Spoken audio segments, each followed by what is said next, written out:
Fanspeak, where the plan runs deep. The team grind hard, don't eat, don't sleep. From best ball dreams to DFS streaks, they help you print money every single week. No cap, no gimmicks, we breaking limits. NFL bets, yeah, we live this business. Megan Steve, that OG vision. Draft room killers on a lifelong mission. More stress to the Sunday spread. Fanspeak's that voice that's inside your head. Best ball, DFS, NFL bets. They built it brick by brick, no regrets. Fanspeak team, printing money since day one. Fanspeak, forever. Welcome back to another lunchtime best ball show with Talking Ball Steve-O Speak. We're doing DraftKings today, of course. We typically do it on Tuesday, but mix it up this week since I didn't do a Monday show. So yeah, we are in DraftKings, and DraftKings is doing a promo week. They've been doing a promo every day today. And I believe these are the same for everyone. Sometimes DraftKings does like regional stuff or whatever, but these look to be the same for everyone. And today it was summer kickoff, enter a millionaire tournament and earn one $5 golf ticket. So, you know, whether you play golf or not, it's a free ticket. So to throw something in, so I opted in. We'll get in a draft shortly, but you know, wanted to talk about this a little yesterday on an underdog show, but you know, we had a big trade this week. AJ Brown, he was probably my biggest mover on updating my DraftKings ranks, and I think AJ Brown is now firmly in the mid to late second round. Is kind of where I see him. I think he goes to just a much better offense, much better quarterback, much better opportunity. Also, you know, his head coach Mike Vrabel knows him pretty well, so you have to imagine that weighs in a bit also. I just think he's happier. Last couple of years, he just did not seem to be happy in Philly. You know, the rift, whether it's the rift with Hurts, whether it's the rift with Sirianni, whatever the case may be, it seems like he's in a much better place. And let's be honest, he's got a much better quarterback. I mean, you know, Jalen Hurts is a great fantasy quarterback, but only like a good NFL quarterback, not the most accurate, not able to threaten every area of the field the same way. Drake May just had much higher upside. I mean, you know, he's still growing, but his potential and upside is definitively higher than Jalen Hurts. And I just think AJ Brown could gravitate towards that. This is, you know, as long as May keeps growing, this is the best quarterback AJ Brown's played with. I mean, he had Tannehill and Mariota a little bit, Tannehill, and then, you know, Hurts, and, you know, some backups and others in the mix. I mean, Drake May is definitively an upgrade here. So I think I'm excited for AJ Brown in that range, in that, you know, late second. I think it's good on all formats. So I want to definitely be over the field on it, just because I could see him having one of his best years because of all this. Let me hit up chat before we get into any drafts. We got Mike checking in. Yes, Meg. Had to go with Cam Scatterbo for it. I don't know why.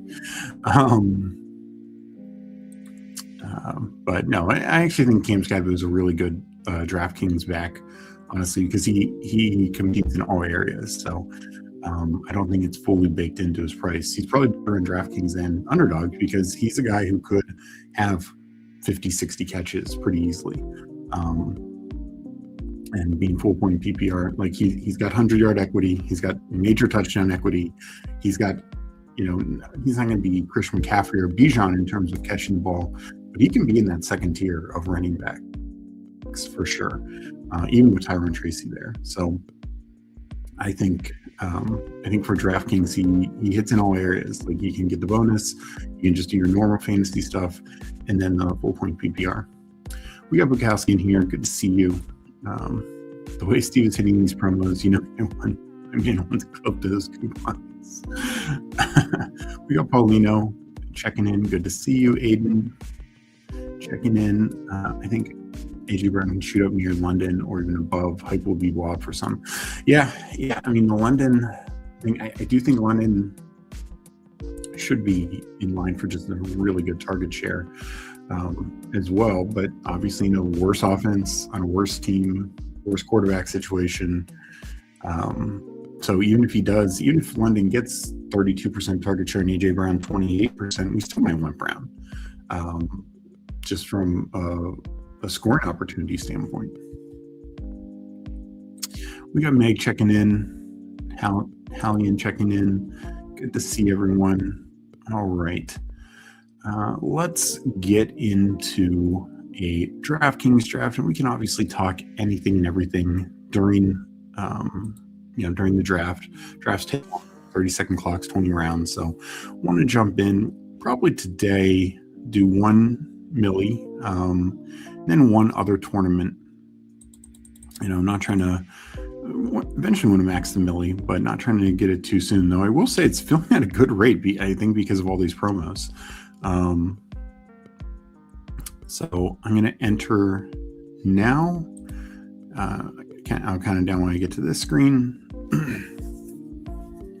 So I'm going to enter this tournament in 10 seconds. Aaron, in 10, 9, 8, 7, 6, 5, 4, 3, 2, 1, enter.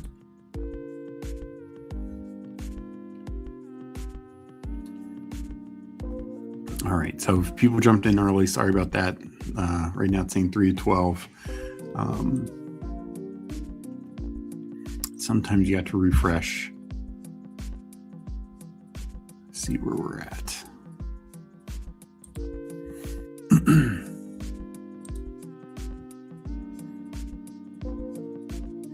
What's your take on tonight's matchup between Judas and Nez? I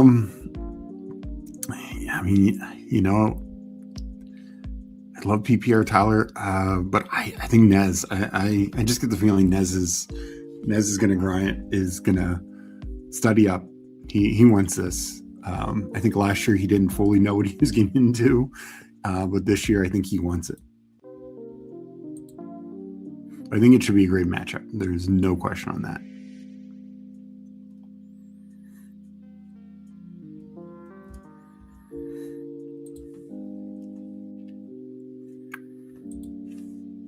Nez is in.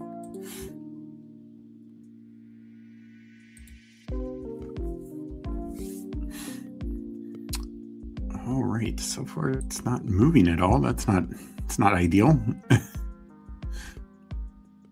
Okay, got one. I'm surprised with the promos. And again, apologize if anyone jumped in early, but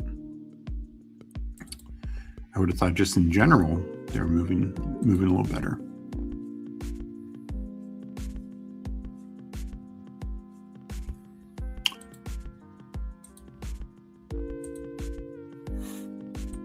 And okay, halfway there. So the other thing that I've really done is I keep bumping Malik Neighbors down the ranks. I know it's a long way to go, but I do really worry that he could be starting the season on PUP, and that not only is that a concern, that missed time to start the year, but for those who say, well, playoff weeks are all that matter, sure, but getting there is tougher. And then if you're using like a second round pick or even a third round pick on a guy who's going to miss 4 to 6 weeks.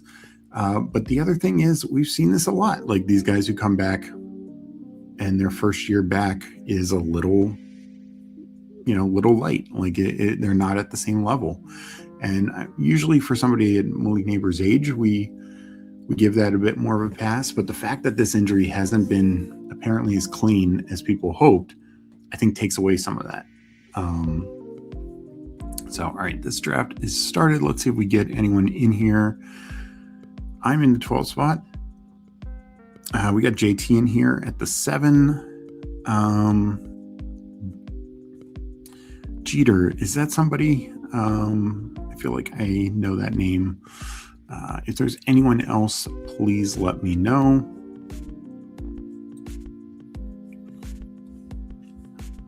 And if not, hopefully just JT and I take it down. Draft finally cooperated. That was hard to watch. What happened, Chris?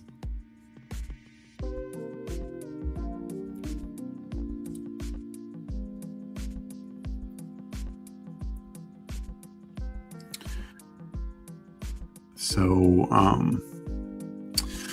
yeah, I mean, right now, I don't think I'm drafting Odell or even Juju, but I do think that there is some overall concern of all the frozen DK screen. Yes. Yeah. No, I know what you mean. Cause yeah.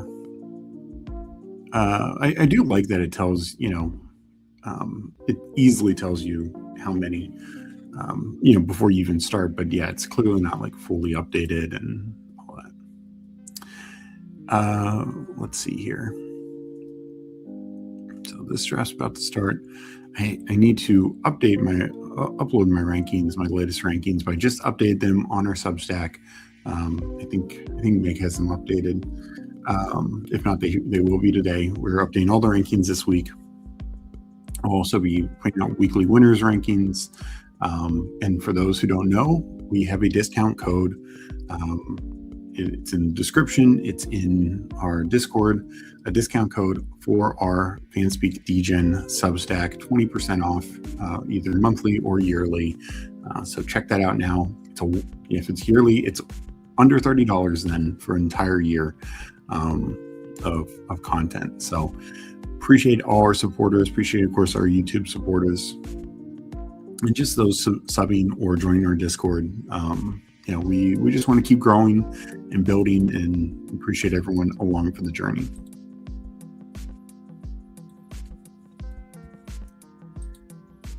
So Meg is working on updating those today. I'll have my other underdog ones updated this evening, as well as weekly winners.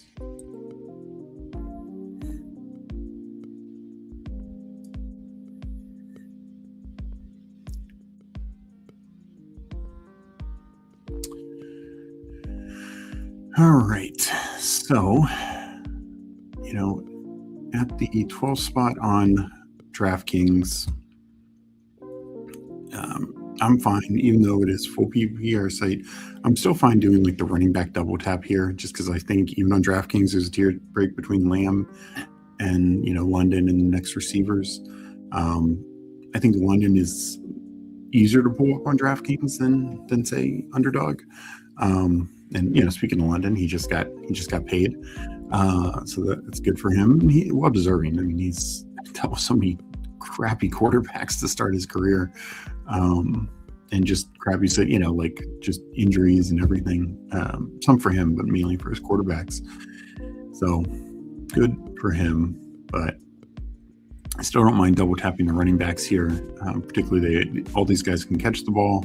I think Campton's also in the mix to go at the turn, just because the upside of that offense. I'll make these picks and then go back to the board. Lamb would be the easy call if he gets there.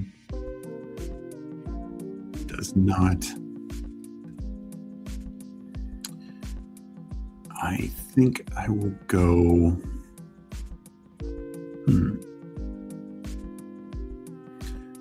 Let me go A-Chain and mix it up a little bit, because I've definitely done like the Genty Barkley before. So we do A-Chain, Walker, two guys who, we know just A-Chain's upside of catching the ball. And yes, there's a new quarterback, yes, new offense, but he is the guy. I just feel like they have to just be peppering him with opportunities. And with Walker, like, we know he's got the skill set. It was just never fully utilized in Seattle.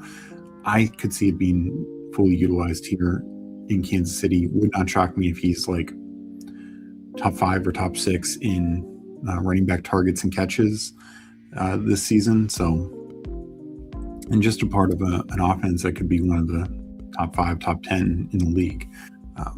I think makes quite a bit of sense. So let me go to the board here.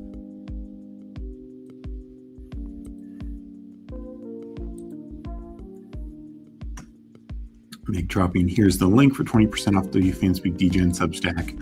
So check it out. Like I said, it's now a one-time payment of under $30 with the discount for the entire year. We got Who checking in. Hope you're doing well, Who. Doing a couple drafters drafts today. Just jumped into the Millie. We'll probably do something smaller after that.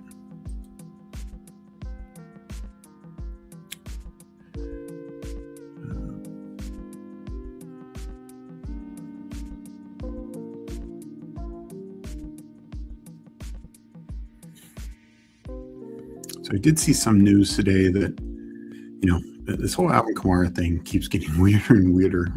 He did report to OTAs today, which I guess was a shock to the team because historically he's not done OTAs as much.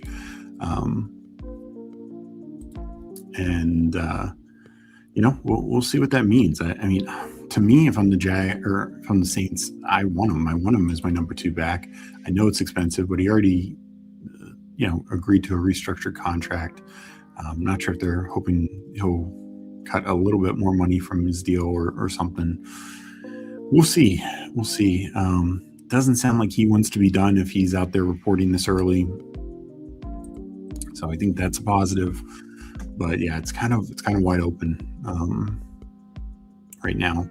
I still think he's worth drafting, especially on like a full point site like DraftKings and even Underdog. It's just I went really hard on him even after the Travis Etienne news or Etienne news, just because he was going so low. And now I'm still going to mix him in, in this post-draft stuff, but I don't want to go too crazy just yet.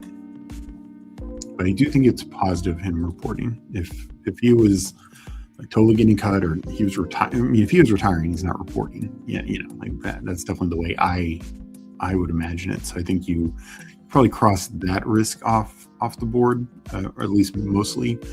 And then I think it becomes like, is he cut / traded? And then if so, what would his opportunities be?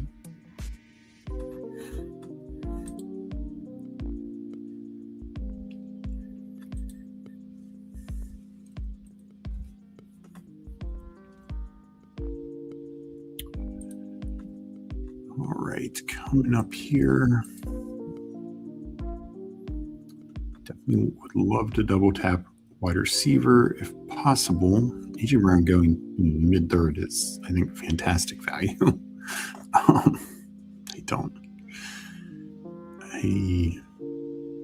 absolutely am taking AJ Brown every time. Wilson over Rice. I think the case over Nico and Pickens is very live as well.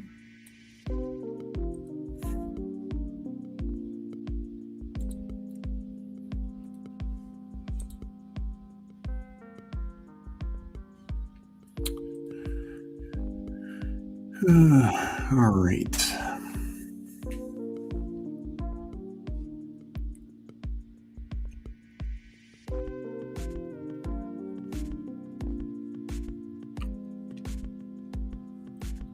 Higgins goes, that would have been my favorite pick, but we will go Zay and Ladd. I definitely am more Ladd over Zay, but I do like Zay more in these like full point PPR formats. And also I think he's got decent 100-yard equity. 2 years ago, I think he had like 5 or 6 games of 100 yards. So that's pretty solid. Let's say it was, even if it was 5, that's fine. But, if that's 5 games, that's 2.5 touchdowns, which is his issue, right? Like he doesn't get enough touchdowns, but getting those, helps him compete against some of the guys who don't have a ton of 100-yard equity, but have decent touchdown numbers. Now, last year, I think he only had 2, if I'm not mistaken. But again, a lot of issues were going on with the Ravens, between Lamar's missed time, and then not only when Lamar missed time, but when he came back, he was just not fully right.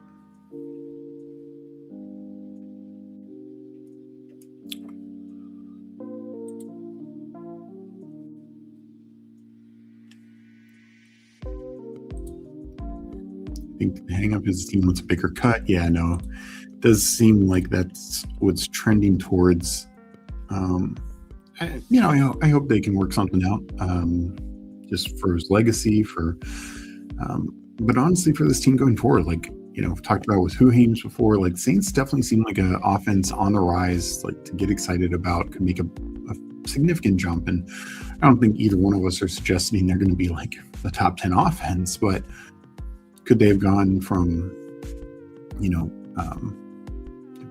26th or whatever they finished last year, 27th to 17th? Yeah, like they can make a pretty big jump. And having a good number 2 running back is part of that. I don't know if you want to rely on, Audric Estime and Kendry Miller and all these other guys who literally done nothing in this league. So, and I just think, especially for like a young quarterback, a guy like Kamara can be a huge help. He's such a weapon out of the backfield, so good in the red zone. So I think it just makes you that much better. But I get, there is the business side of it. Got Martin checking in.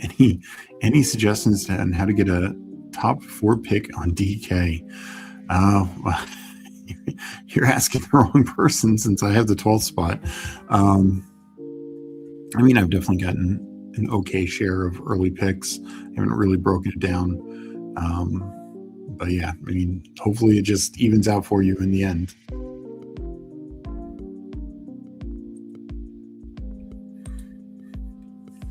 Yeah, Saints could be in a lot of fun games next season, and that's kind of the thing. Like, it's even from not even from a fantasy standpoint, the NFC South is, I think you'd say, maybe the most wide open division in football. Obviously, the Panthers won it last year. Bucks the year before. Like, it very much alternates, between years, But on top of that, it's like, I wouldn't even say the Falcons are totally out of it. Like, I don't think the Falcons are a great team, but they're definitely not totally out of it. They have some elite players who could maybe carry them. And it's just not a division where it seems like anyone's going to run away with 13 wins or anything like that. So from a Saints perspective, if they go out there and, even 9-8 can win this division. But definitely if you get it to 10-7. So you just think you'd want to put the best product on the field. And the reason that could be fun fantasy wise is like no team in the division has what I call an elite defense. Probably the Panthers had the best defense. But Bucks definitely had their holes. Saints had their holes, and Falcons defense really has some big holes. So I think you could have some fun shootouts, and in fact, they're all good weather games. So from our fantasy best ball standpoint, like your road games are in Carolina or Tampa, that's fine. The other two are dumb, so that always feels good, especially late in the season.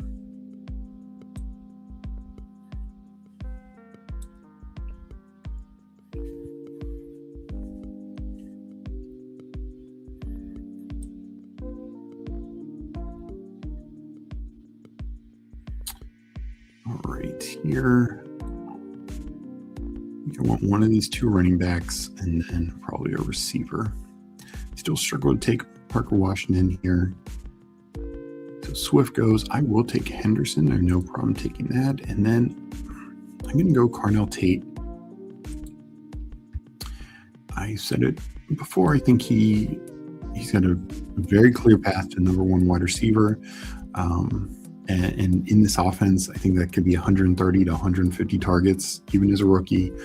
We obviously saw it a couple years ago with Malik Neighbors. And even that year, like Wandale still had 140 targets. Slayton had, a pretty solid year, missed a little time, but had a pretty solid year.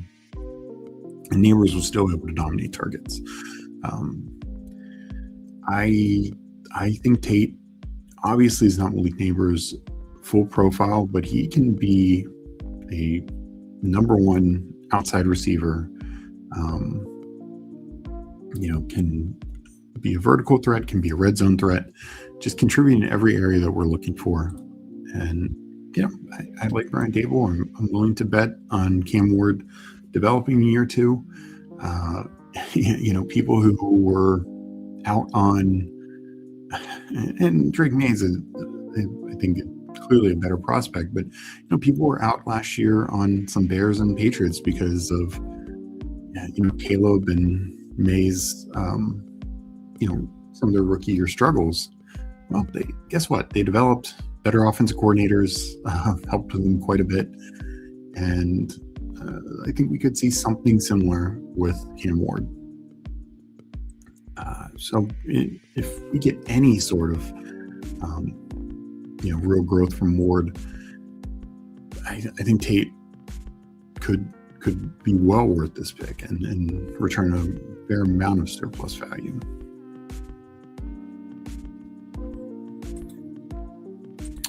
We got Lo Simone here, GM. Good to see you as well. Doing some DraftKings today. Doing a couple of drafts, doing a millionaire, and then I'll do something else after.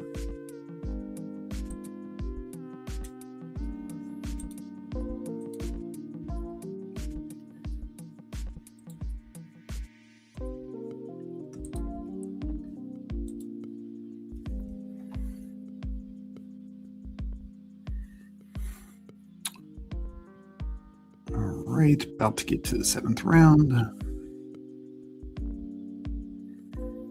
We talked about before with DraftKings, I do think quarterbacks sometimes go a little later in this range, but overall you have to get your quarterbacks earlier. Like you're not going to see, I was in an underdog draft yesterday and Aaron Rodgers fell to the 18th round. It was at least 17th round. But I already had 3 quarterbacks. You're not going to see that in DraftKings. I don't think I've ever seen that. So you do have to get your guys a little, like your overall quarterback room a little earlier. But sometimes you can wait a little bit. It doesn't necessarily seem like that in this draft, but we'll see. So it could be very live to double tap here.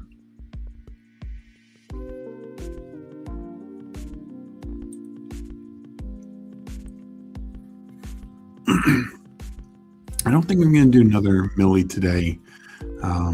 Appreciate you asking, but I want to spread mine out. I've already done a bunch because of the various promos. So I'm trying to spread mine out throughout the course of the summer because I want to hit all the pockets and do probably most of mine in like August. So just going to do one today. With them dropping these promos every day, I'm doing a bunch this, for the week I'm doing a bunch. It's just, I need to do them every day.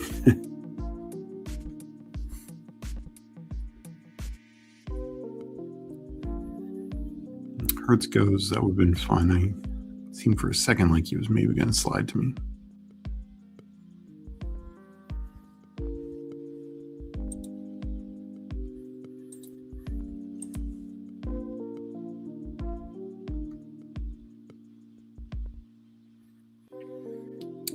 All right.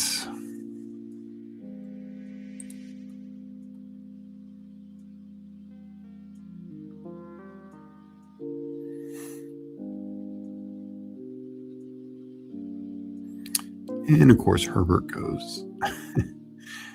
Well, that's less than ideal. I will take Trevor Lawrence just because I do want to get a quarterback. And I will go go Rico Dowdle. I'll just take a 4th running back here. This might be a 5 running back build.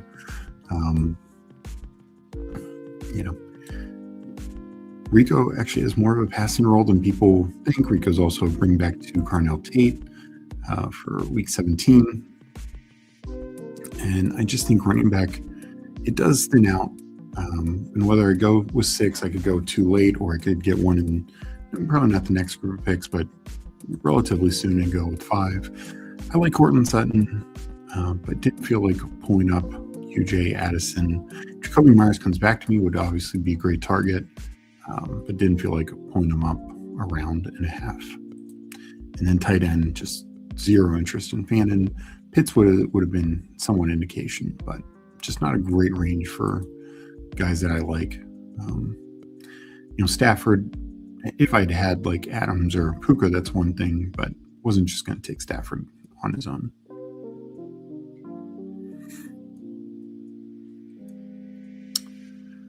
Because Stafford goes considerably higher in UD or in DraftKings than UD.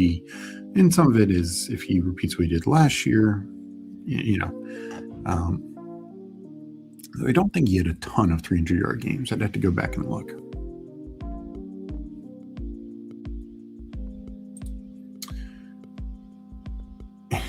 Gotta hurry. Steve needs to catch that early bird special.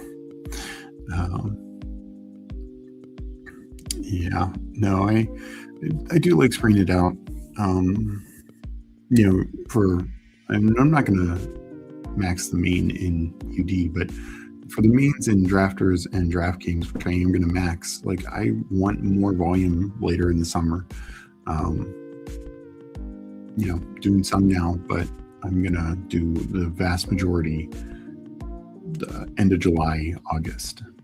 So that's, with so many other good tournaments, fine, drafting, obviously, but let me focus on those and, do the main stuff later. And I get that last year's underdog winner was drafted 2 days ago. I do believe it can happen at any time, but in general, I think you get the most information so you can build your teams with the most value that way. I understand the people who talk about closing line value, you can luck into that. Last year you got Keenan Allen in the 18th round, whatever, and I get it. But guess what? Keenan Allen was still a great pick in the 10th round, in the 12th round, wherever you got him. So that's what it boils down to: is this guy a good pick? And I understand there are some situations where, like JCM was a great pick for the 18th round, great pick for the 15th round. But when he started getting pulled up to like the 7th, 8th round, not a good pick. It's those kind of things you do to be worried about. So I get that.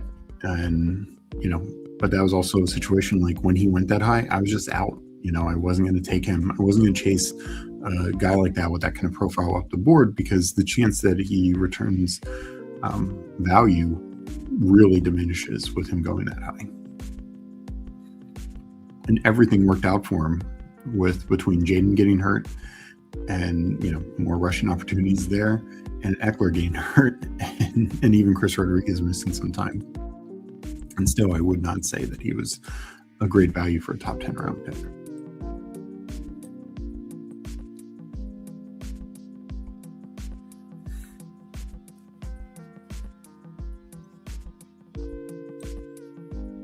Especially on something like DK, because he had no real passing involvement.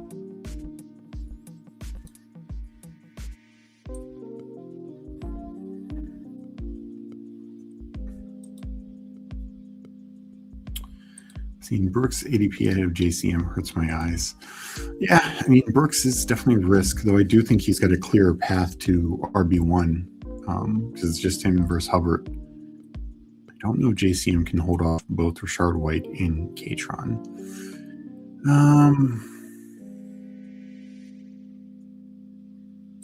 You do Kyler. And receiver-wise, not a great area. going to take Kelsey.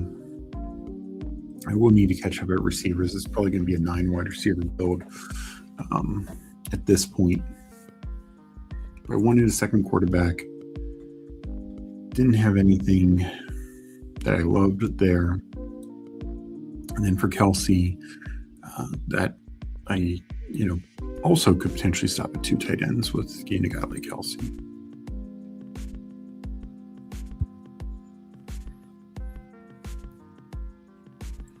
Yeah, this whole range, Myers, which was probably a bit of a stretch to come back, but Myers, Downs, Pearsall, and Pittman would have wanted one of them to fall.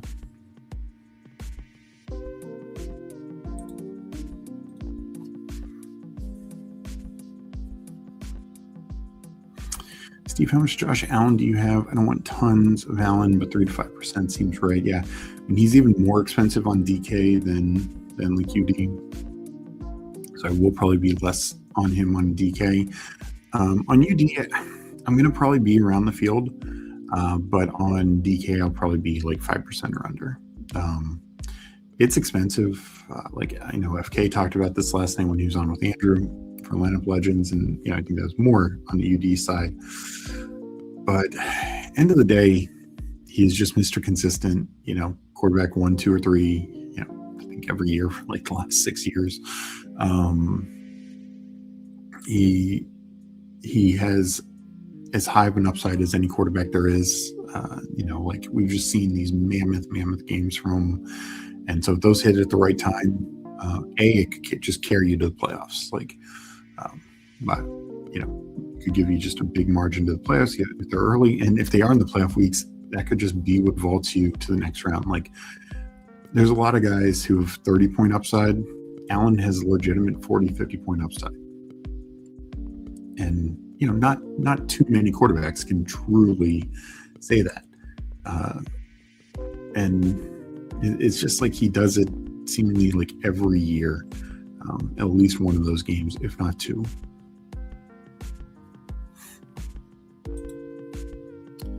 So I don't want to, the people who are like the price is wrong. I get it. The gap between him and Lamar is significant. And even the others, like I think Drake May could be quarterback 1. I think there's outside cases for Daniels or Hurts to be quarterback 1. Even Burrow doesn't have the rushing, but Burrow, you have Burrow throw for 46 touchdowns and yardage. Like he could at least challenge that. And so that's why I don't want to be too low on a guy like Josh Allen, especially the other thing with Josh Allen. I'm sorry, the running is just not going away. Like like they might limit it here or there, but in and around the goal line, he's still a guy. And then this is the best receiving group Josh Allen's had in a couple of years. So that's a positive as well. I really don't want to be out on a guy with that kind of ceiling.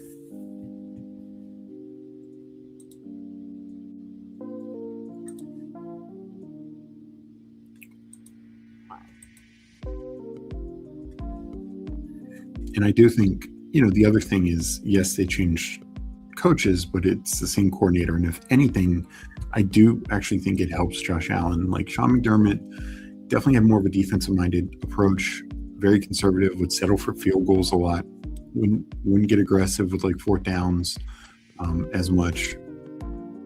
I could see Joe Brady opening it up more and, going for the touchdown. And not just like on the 4th down, but like set up your plays where instead of running it on 2nd down, and then it's like, okay, then it's going to be 3rd and long. It's like being more aggressive early. So we'll see. That could obviously be wrong, but it does feel like that was maybe part of the thesis for moving on from McDermott.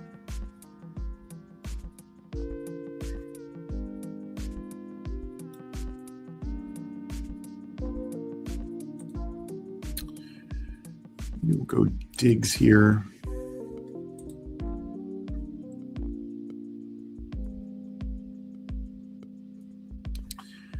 And I will throw in,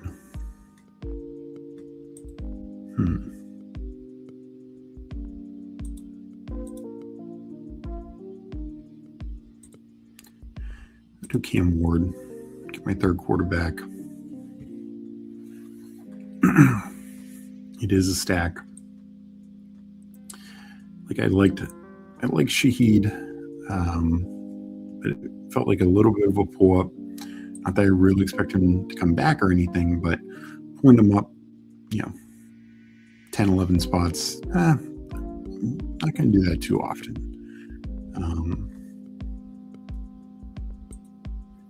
Like I said, I've already kind of set myself up thinking this is going to be a 9 receiver room. And I think my running back, can hit the flex. I think guys like Hendo and Dowdle can absolutely do that.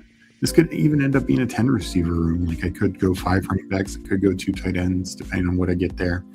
I don't mind doing some of those types of teams.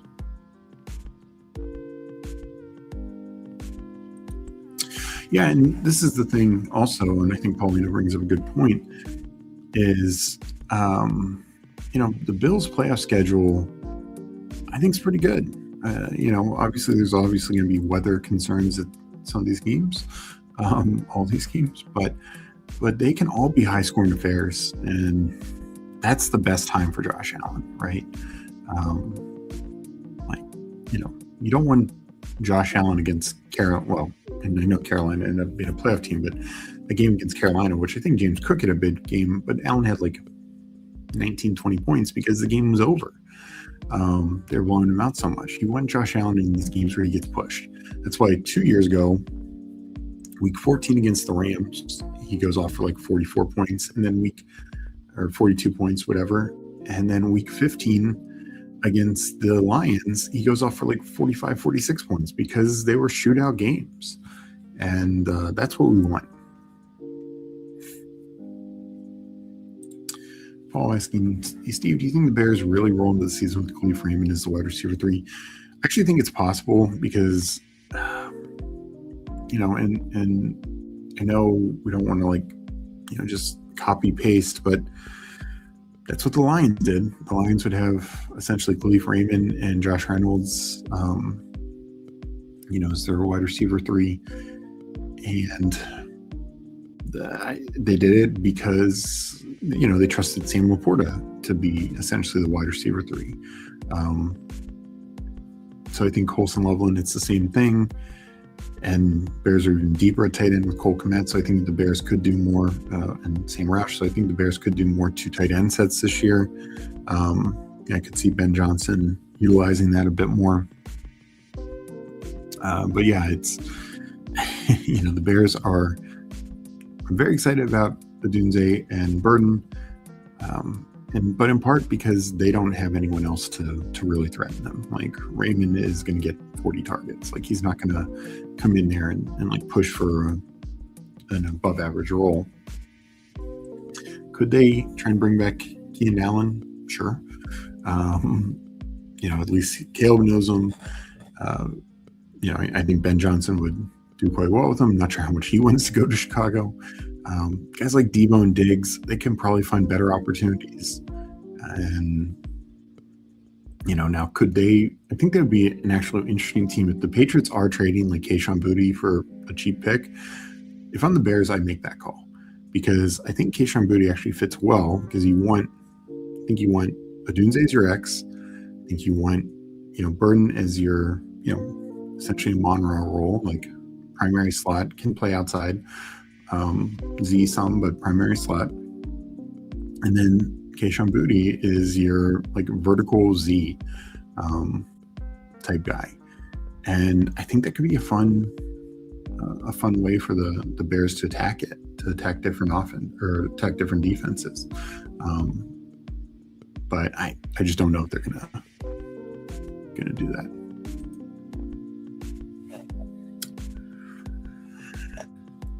All right, let me make these picks and now get back to chat.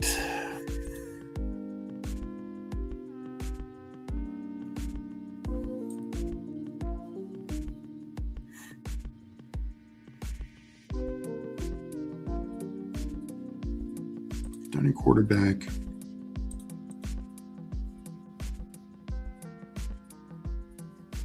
I think if I get Hawkinson here, wide receiver, then go 2 tight ends.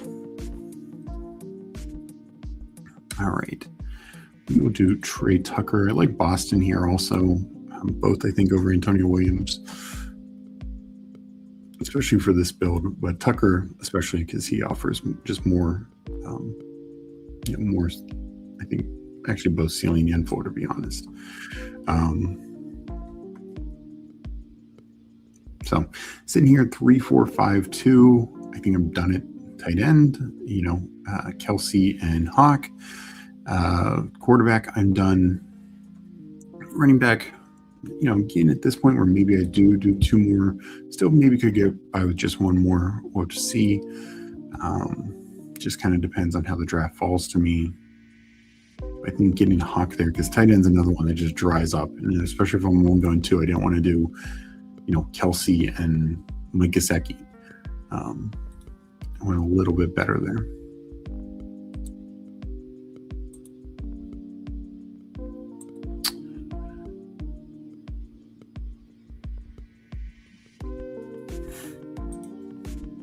Just like the Bears already traded their 5th to the Pats.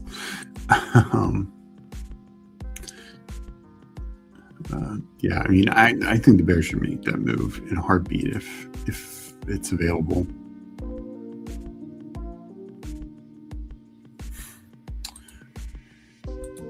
I like clicking Tucker lately in that range. Yeah, I think Tucker and Naylor, I know I'm kind of a broken record on this, but with them going, and I know these ADPs are slightly different on DK, but it's essentially the same range. And these 2 guys go this late. We are in 13th, 14th round, 15th round. Sometimes you can get them. These are 2 guys who one of them is going to be wide receiver 1 on the team. Like, unless they end up signing Diggs or Debo, one of these 2 is going to be wide receiver 1 on the team. The other one is very likely to be wide receiver 2 on the team. Even if Brock Bowers has 160 targets and is the true number 1 weapon, those can be very valuable roles. I mean, Jacoby Myers 2 years ago, Brock Bowers had an amazing rookie year, was like 5th in the NFL, 5th or 6th in the NFL in targets, and Jacoby Myers still had a good year. And the Raiders offense, I think, is better than it was 2 years ago. I think the quarterback play is going to be better. And I think, the offensive line is better. I think the coach is better than it was 2 years ago. So, yeah, sign me up for that. The other receivers going in this range are generally 3s. Even if we go up higher, like Jalen McMillan, he's a 3 at best. Juwan Jennings, a 3. Travis Hunter, I mean, such a weird situation, but probably no better than a 3, just given, probably missing some snaps. Rashid Shaheed could be a 3. Now, some Spike Week upside, but 3. Cooper could be the 2, maybe not. We'll see. He's competing against Mitchell, and former 2nd rounder, who has a different skill set. Yeah, these other guys, Antonio Williams, maybe he's the 2 on the team, just because they have nobody else. But Ryan Flournoy, like I said, Tyreek Hill not signed, Jerry Jeudy very likely to maybe starts the year higher, but I doubt he ends the year as the 1 or the 2. So yeah, Naylor and Tucker to me are just tremendous values in this range. A lot of upside there. Even if they're just above average receivers, they're going to return value.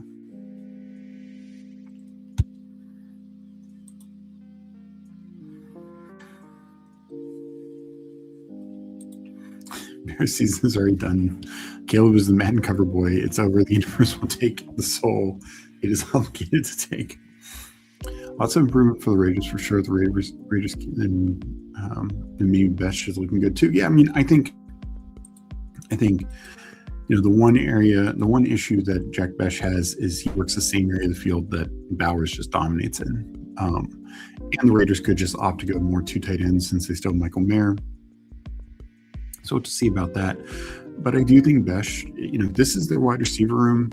Besh, I think, is the 3rd. I think he's above Thornton. And, I think mixing him in, whether 18th round or 19th, 20th round in DK drafts is fine, because it's fairly rare that a team, not counting injury, let me make these picks.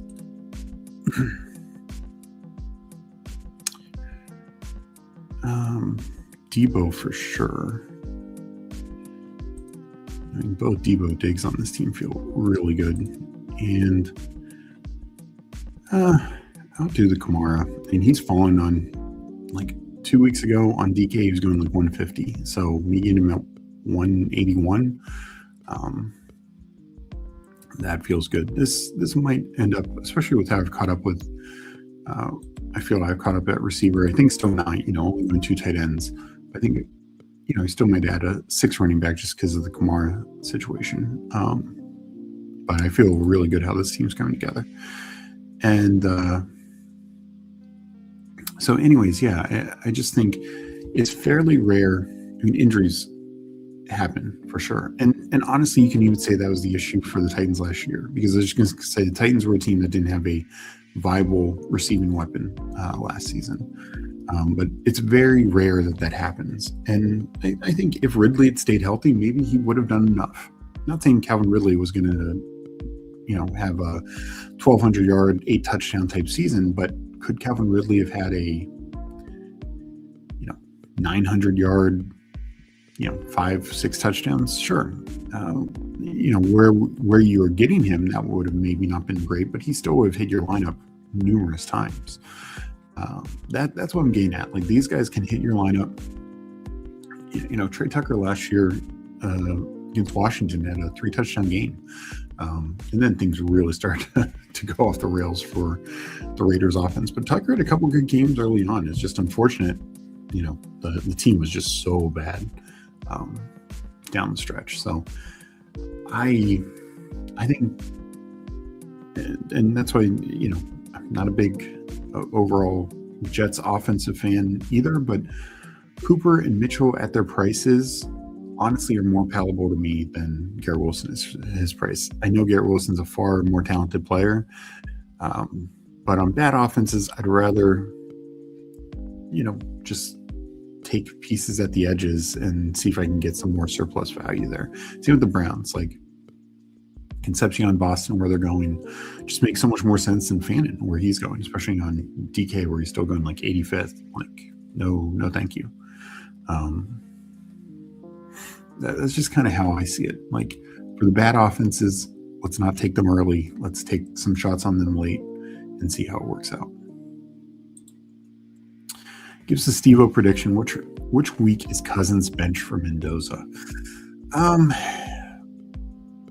Yeah, boy, it's tough. I think I haven't looked at their schedule fully, so I'm going to say it's going to be very similar to the Shuck situation last year. And for a number 1 overall pick, it's very similar to the Jared Goff situation. I think Jared Goff started week 9. So I think it'll be about the same time here. Could Cousins maybe go a little longer? Yeah, I actually think he could, because Cousins knows the offense. He knows Kubiak. I think just another year removed, I could see,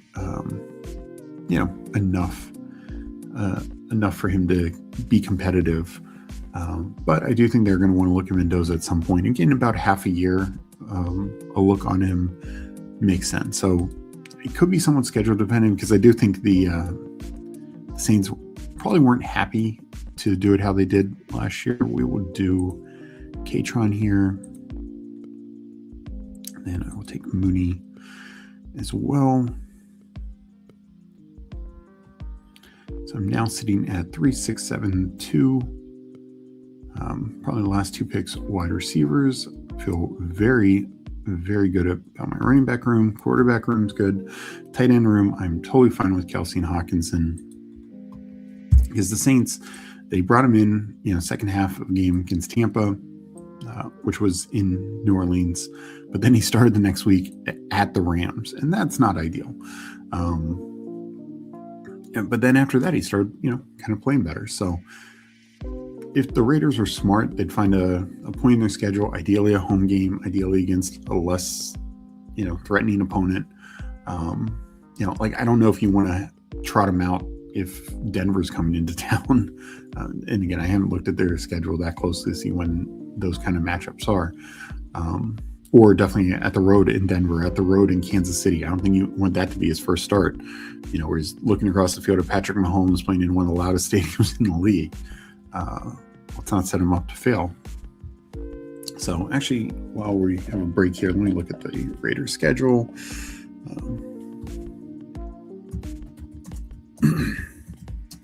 Because he got the later bye, but I think it could definitely happen before the bye.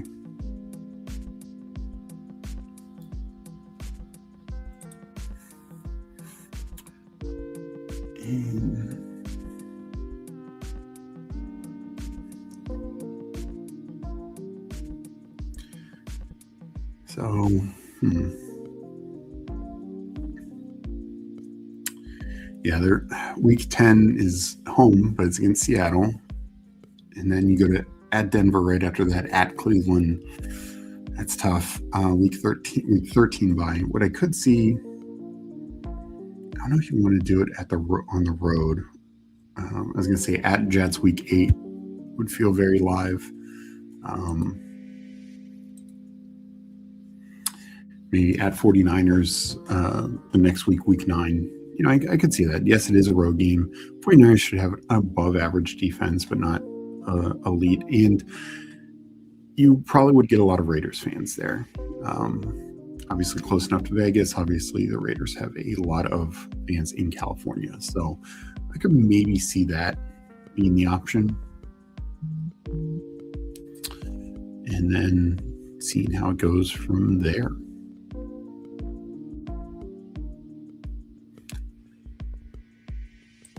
So if I had to bet money on it, I'd say that. And I know I typically said you don't want to do it on the road, but I just think you want to do it smart,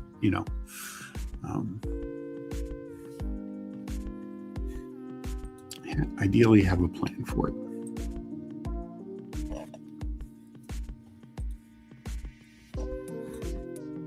Appreciate that perfectly, Cromlin. Hope you're doing well. You got Cooper and DK thinking it could provide value. Receiver value. I mean, I think that's a fine range for him. Dwayne Scott, News Channel, building many zero RB teams. Appreciate you for joining. No, I'm not too much of a zero RB drafter. A little bit more so on DraftKings, just because you have more options for it. I actually, especially if we're talking on underdog, I don't think the data is there for it. I think some people are just a little too bullish on that and can't, understand. Now, this is not to say, I actually believe if you're doing volume, you should have some zero RB teams. I will have zero RB teams. But I do not think it is the primary build, particularly on underdog, particularly in half point. So we'll take a Chris Brazil shot. And then another receiver. It's just a lot of tougher clicks right now. I think I'll go Troy Franklin. I still believe he could be the number 3 on that team. More likely a split role between him and Pat Bryant, but he's done enough, I feel, to warrant it. But back to the zero RB thing. The other thing with it is, it's much better to do later in the summer when we actually have clear knowledge and understanding of who the starter is going to be, who the backup's going to be. It's much easier to do. Even if you're sacrificing a couple of rounds of value, I still think it's worth doing later in the summer when we have better news. Potentially, one of the Panthers backs is a perfect zero RB back. Whether it's Hubbard or Jonathan Brooks, but not if we're just completely wrong on their ADPs, potentially end of the summer, maybe it is Hubbard because he's going pick 90 and then he's returning some real surplus value. So I just think it's much better with more data. Doing it Doing it now, I think, is a lot riskier when we have a lot of uncertain backfield situations. There's a couple ways I'd approach it. Like when me taking Rico Dowdle, I think Rico Dowdle is the perfect 0 RB back because he actually could be a top 10 back, top 15 back for sure. That's what you need for 0 RB to work. And this is the other thing that I don't think people talk about enough. For 0 RB to work, it's not just getting guys with usable weeks. You got to get guys who can, do what happened a couple of years ago when Raheem Mostert and Kyron Williams finishes RB 2 and 3. You need to have those like top 5, top 10 performances. If you're just getting, running back 50 and they end up as running back 40 or 35 even, that's okay. But that's not gonna move the needle enough. It's not going to compete against the teams that have the JTs and the Bijans and McCaffreys, etc. Because honestly, the receivers that you're taking where you're loading up, the receivers that you could be taking where you're loading up into all those running backs are probably have a better chance of outperforming their ADPs than the running backs, is the way that I think people need to look at it more. Again, this is more geared towards half point than DraftKings. DraftKings, I do think, opens it up a little bit more to do 0 RB. And I would just say in general, like, I think Hero RB shows it's a lot more viable than 0 RB. So if you're going to do 0, why not just do Hero, is the way I look at it. But appreciate you joining. Always happy to talk ball. And I will mix in 0 RB teams, like I said. We got Best Ball chosen here, GM. We got Hartman. Ayuk got an arrest warrant for speeding, probably just trying to get to Washington faster. Well, nobody can find him, but boy, is Ayuk just absolutely crushing it. Wow. All right, let me review mine and JT's teams. I believe JT was the only Fanspeak member in here. I appreciate anyone else who was drafting, and we will then jump into another draft in a second. So I go 3-6-9-2, quarterbacks, Trevor Lawrence, Kyler Murray, and Cam Ward. Running backs, 8, Lawrence, I didn't end up with the stack. That's okay. I'm not going to worry about it too much. I just need the value, and, ran out of guys, obviously, who I could take. As for my running backs, A-Chain, Kenneth Walker, then Travion Henderson, Rico Dowdle, tacked on later, Alvin Kamara, because I thought that was a nice value. And Kaytron Allen, I think, is a nice value. I mean, whether it's 0 RB or just my, RB6, I think he could have quite the number of usable weeks in Washington. So I really like how the running back room turned out. I do expect my flex to a lot of times come from Hendo or Dowdle, not all the time on DraftKings, but I just think my running back points are going to be pretty high. So I think that's a positive. Receivers, a little lighter, of course. When you take Zay, and I take Zay and Ladd early, but then kind of wait, get Tate, and then really wait. But I do think I catch up with Diggs, Trey Tucker, Debo, and then Mooney, Brazel, Franklin. The way I look at it is Diggs and Debo, I think, are both just going to get landing spots that can return some sort of value. Tucker also in the mix.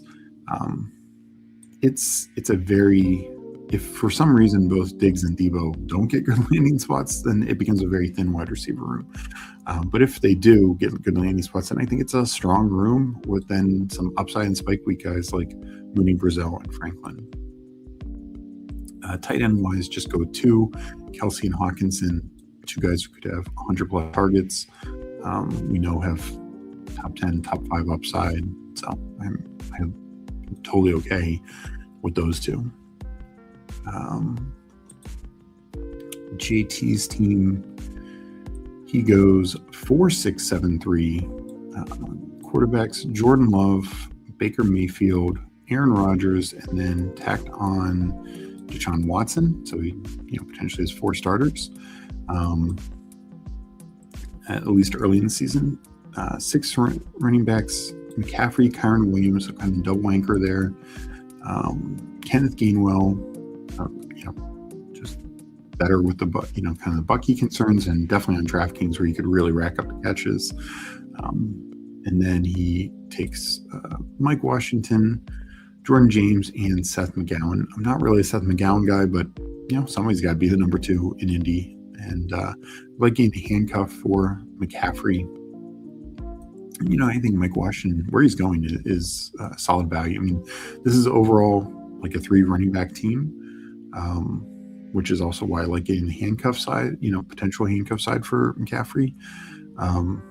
But 3 very good running backs, and McCaffrey and Gainwell can both catch quite a few balls, and Kyron Williams just has a complete role.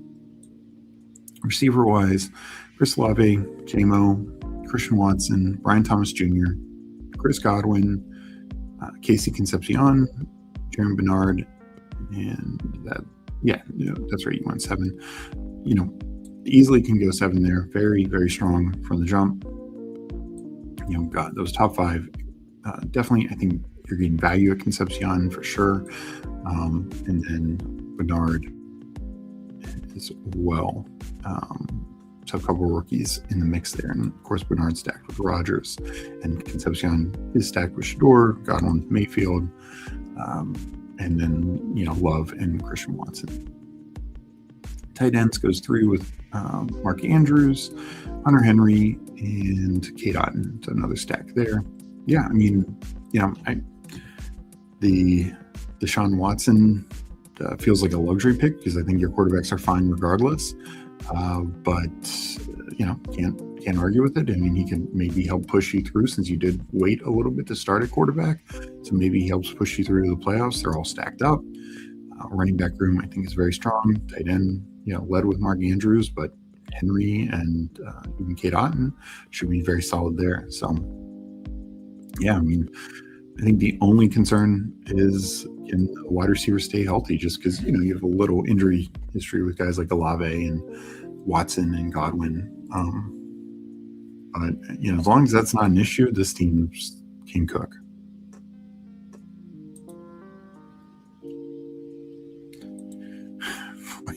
Yeah, I just don't know what to say.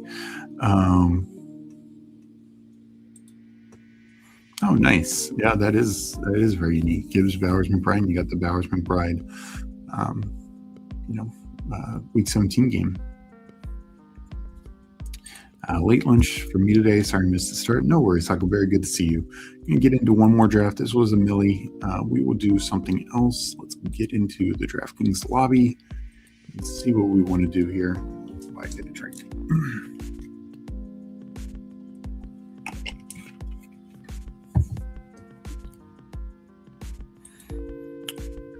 All right, here. So these tutties, nothing else is super close to filling up. So I think we might just do one of these tutties.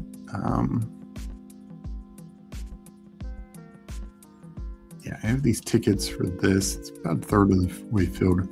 It's probably their only $3 tournament until maybe like the very, very end. So I didn't want to, max that too early. So these tutties keep filling. They're fun. So I'm going to enter this one, the Tutty 6, $7. I've done these before, but I'll say them again. 5 entry max.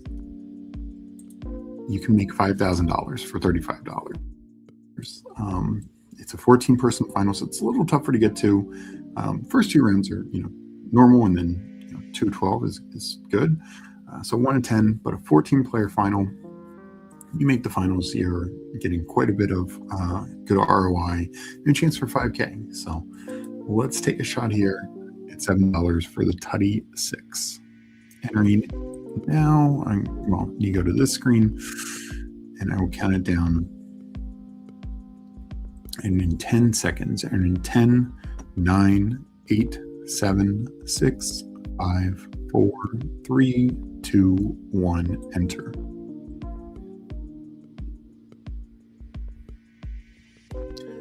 So wait on 7.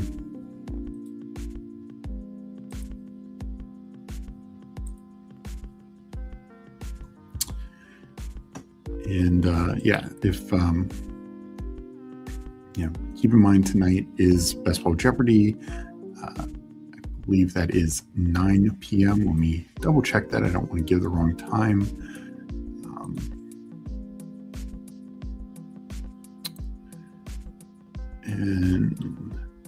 Oh no, I'm sorry, 10 p.m. Eastern. 10 p.m. Eastern. That's right, because it's after Toxic Tower.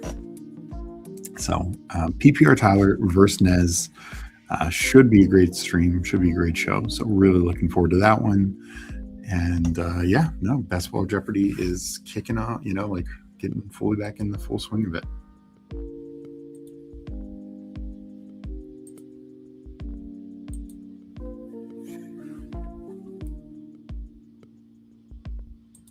So now 7 of 12, need 5 more.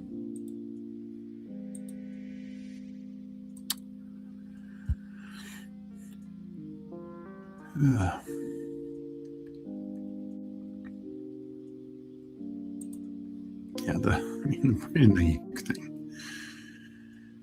Yikes.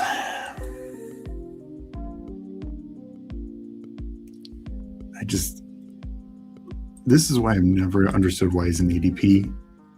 I just don't know. I'm sure some team might give him a shot, but how are we thinking that at one point he's going in the 140s? How are we thinking that that's going to return value? Like what is he going to do on the football field that's going to return value? Because is he going to get to the football field? Like even if Washington does sign him tomorrow, I guess from jail, I don't necessarily think he's making the squad above, the Lanes and McCaffreys and Trailenbergs. I know that sounds crazy, but these guys are out there. He is not. I just don't know if the Jaden Daniels can connect is going to be enough for him. And honestly, I don't think Washington is going down that route. I really don't. It seems like they're way, way more likely to go Diggs or maybe even bring back Debo than deal with the headache that is Brandon Ayuk. I'm not going to be drafting him. That's pretty much for sure. PPR Judas Steve, that's the name. Yeah. Oh man, yeah. The think you can tout stuff. That is, it's made for some good drama. Definitely was sad to see some of the cuts, particularly Chad Candles. Good friend of mine, good guy. I understand some of the reasoning, but I think he would have been fun to keep in the contest.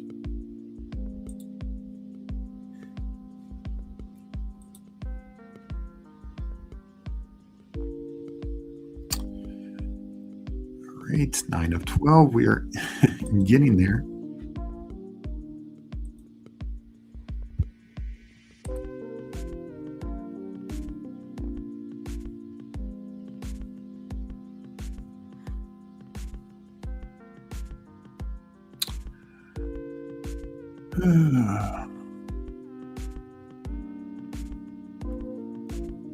Still waiting.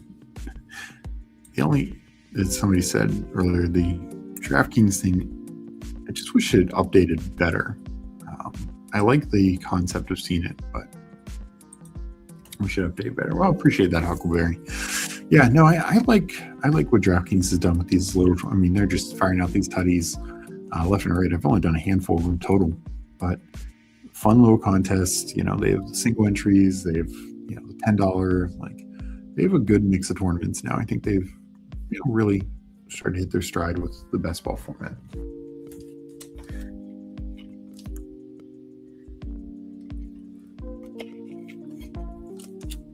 And that's why I think you are seeing, Underdog be more creative. Like competition breeds creativity.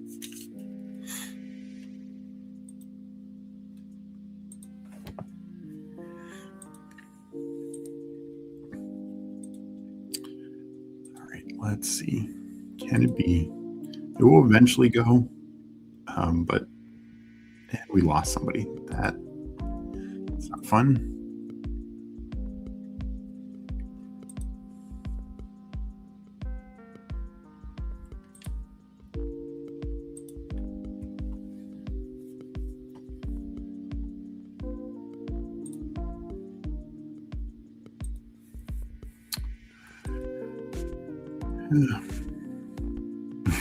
Can't believe you put PPG on the cross like that.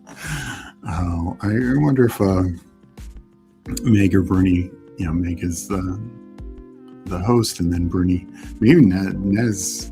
I could see Nez trying to get under Tyler's skin by making a comment or two.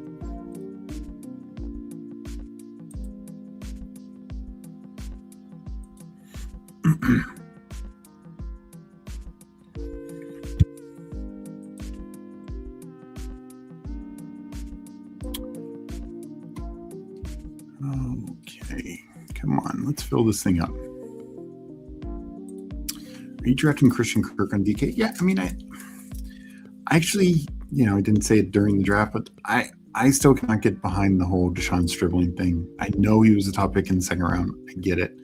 I just did not see him profiled as a guy who was NFL, like day one NFL ready. And,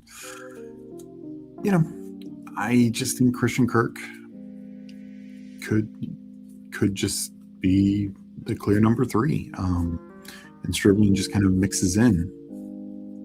So I think Kirk is fine as a late round click. I honestly think he's probably better than Stribling, to be honest. Like Stribling, I think is a great dynasty pick, of course, but he's not a guy that I'm expecting to do much as a rookie. And especially, part of it is Christian Kirk is he can probably offer more early season upside with Kittle, slowly coming back from the injury. Even if Kittle's playing, like he's probably not 100%. So they might opt for more third wide receiver sets early in the season. They might, just spread the ball around a little bit more to a guy like a veteran like Christian Kirk. And I just think, part of the thesis with Kirk is he can just help push you through, even if it's just like his 3 best weeks might be within the first 5 or 6 weeks of the season, but that still can push the team through to the playoffs. So, and at the price that he's going, like if he gives you 3 weeks, you don't care if they're weeks 1, 2, and 3. You're totally fine with that. Where, a guy like Stribling, he went pretty close after, here we go, we started.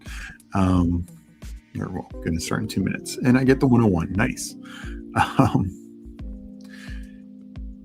Where a guy like Stribling goes in the range with the, the Nailers and the Tuckers and Denzel Boston and stuff like that. And it's like those guys have much higher upside, to me, upside cases.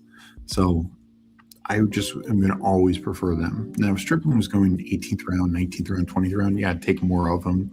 But like Jaron Bernard has a much clearer role than Deshaun Stribling. And Bernard went 10 picks later in the draft, 12 picks later in the NFL draft, whatever it was. So I get the 101. JT's in the 3. Got Huckleberry here in the 7 and Spunky in here at the 10. Let me know if I'm missing anyone.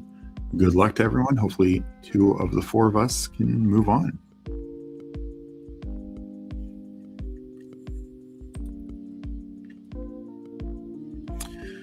So I think you make the chase over these 2 backs, but I'm going to take Gibbs over Bijan. I do definitely want my share of Bijan, but it's definitely one where I think for the full point PPR, I have a slight edge to Gibbs. I think they're very even across the board in all formats, but here, and also the 100-yard bonus, just because I think the Lions could have more leads and more opportunities for Gibbs to get 100 yards. Unfortunately, a lot of Bijan's 100-yard games is when he would, why is it red? It hasn't even started yet. Okay. Sorry, that was just really weird. So go Gibbs. Bijan would have like a 90-yard run, 70-yard run, which is great, but sometimes it'd be tough sledding for him. But we'll see. Stefanski's had some pretty good running back outlooks on his teams before.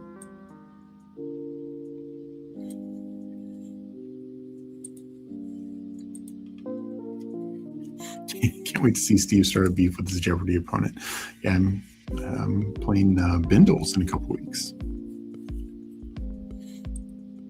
101 rigged. Well, it's balance after the 12 last time.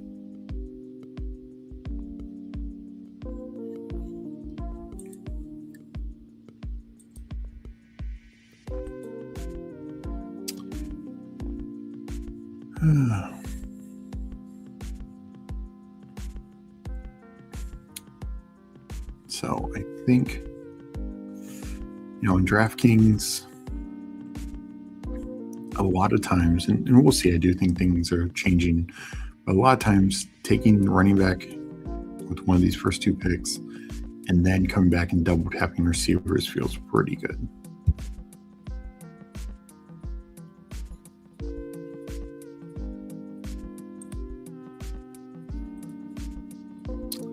But it doesn't always work out that way.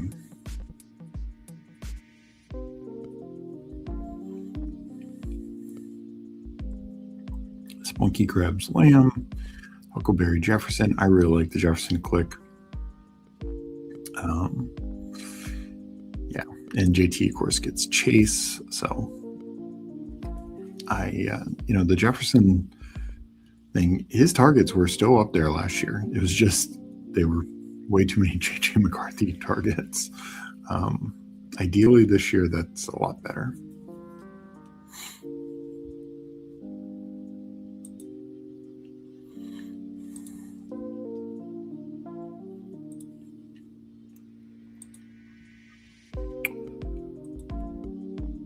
All right.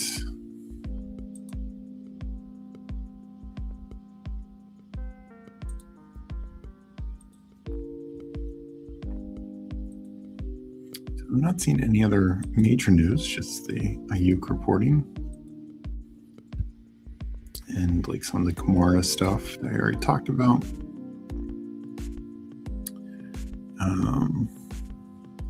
This was yesterday. LaFleur saying Marvin Harrison Jr. played Devontae Adams' role as X receiver, Michael Wilson closer to the core in the Puka Nacua role Z. That is definitely intriguing. I think people are going to want to say, does this mean Michael Wilson has this Cooper Kupp / Puka Nacua type outlook? Maybe. I will say, just looking at how this offense is, speaking of Brandon Ayuk, it's not like X receivers are historically bad in the Shanahan offense. Brandon Ayuk, when on the football field, has been pretty good, and this is why we expect Mike Evans to be pretty damn good. Obviously Devontae Adams was great in the McVay version of this a year ago. I've seen Brandon Cooks be very good in this role as well in the past, different receiver type, but he was kind of the X then. I would just honestly look to LaFleur's brother, Christian Watson. Why are we drafting Christian Watson? What has Romeo Doubs done, and Devontae Adams before that? What have they done in this kind of role? Obviously, Mark being the much better version than the Romeo Doubs. So I wouldn't just, I saw a lot of people on Twitter just really dunk on Mark for that. I don't think that's a negative. I think if anything, it's good to have a clear, defined role for him. And we also see that this role to be a big touchdown role.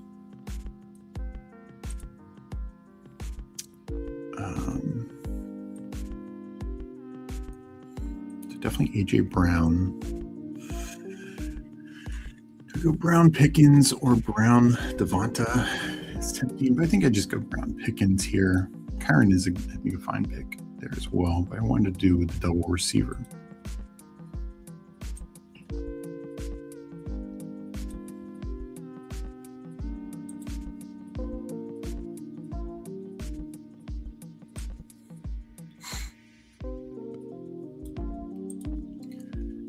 JJ at 18 in the draft? That's insane. Yes, some good Best Ball Jeopardy talk. Cannot wait. Here's the link. Yeah. 10 p.m. tonight. It is, as Mike's going to PPR Judas. No, PPR Tyler versus Nez should be looking good. FK saying, I can't believe those crowns are still there. Incredible. Yeah, I don't know. Like, eventually I'll use them to enter, but for whatever reason, I'll hesitate. I've had some big stores of crowns before. I'm honestly pretty late right now. And Meg tweeted out, so anyone who wants to retweet that, go ahead. We'd appreciate that.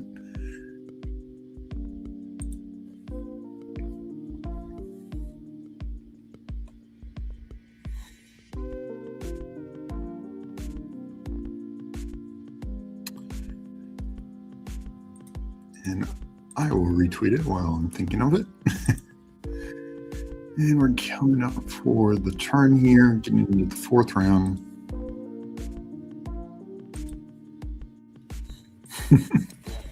I mean, Steve's trying to be the first person to enter the 555 with only crowns. Yes, Meg knows. I'm a DK crowns hoarder. I mean, there was a time, like 2 years ago, I had like 200,000 crowns. No joke. What can you enter for that, Steve? Because I just cooked up a banger of a Memorial PGA lineup. Yeah. Aiden, I cannot wait for Marvlad and BTJ to bounce back. Gonna hit so good. Yeah, and I mean, Adunze also, like, and I know he goes a little higher than some of these guys, but for 6-7 weeks last year, Adunze was like a top 10 receiver in the league. And now DJ Moore's gone. Zacchaeus is gone. Like, even with some more of the emergence of Burden and Loveland, why are we not thinking Adunze can still, be a focal point in this offense, especially as it's an ascending offense? Yeah, no, I do like hoarding the crowns on DK.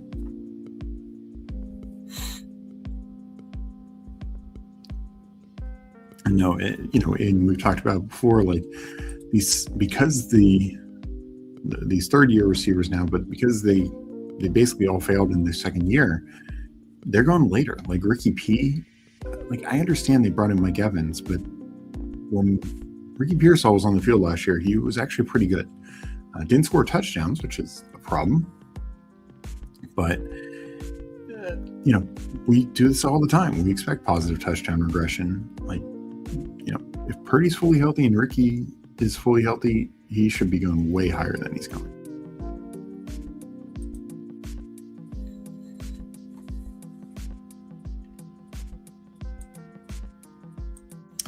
We're in round 2 pick in 2027. Good. I mean, could be. Yeah, Ben Johnson seems fine. I think both Bears receivers could. I know it, like the offense as a whole is condensed and priced up, but I can't poke a lot of holes into it. Like, I know people want to poke holes in the Burden thing, but again, no more, no Zacchaeus, Burden healthy or start the year, Burden second year, all the positives that Burden has going for him. And I think Ben Johnson is a believer. I'm also a believer because he was my college guy. Like, I thought coming out, he was a clear first round talent. He fell to the second round for a myriad of reasons, but I think he's very, very talented. All right. I know Meg's watching, so I got to do Cam Scattaboo. I don't want to take that. I think I'd go Mike Evans. So Gibbs, Scattaboo, AJ Brown, George Pickens, Mike Evans is my start.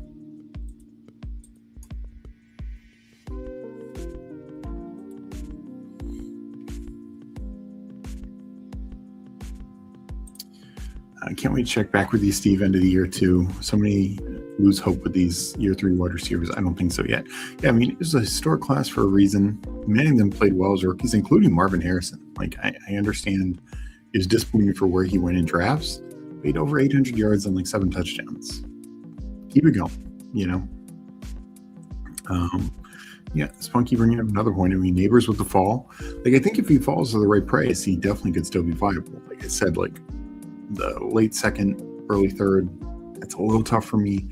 I don't want to have zero, but I also don't want to, go overboard for a guy coming off the injury. And the Giants Dallas game is definitely fantastic. So yeah, there's a couple that I think I'm definitely out on Xavier Legette, but whether it's Jalen McMillan later, whether it's even Keon Coleman, Meg talks about him a lot. I think Keon Coleman end of drafts is a fine click to add in as well with these third year wide receivers. It is about price. Like if Adunze and McConkey, if they were all going second round, early second round, I wouldn't want near as much, but where they're going, I think just makes sense.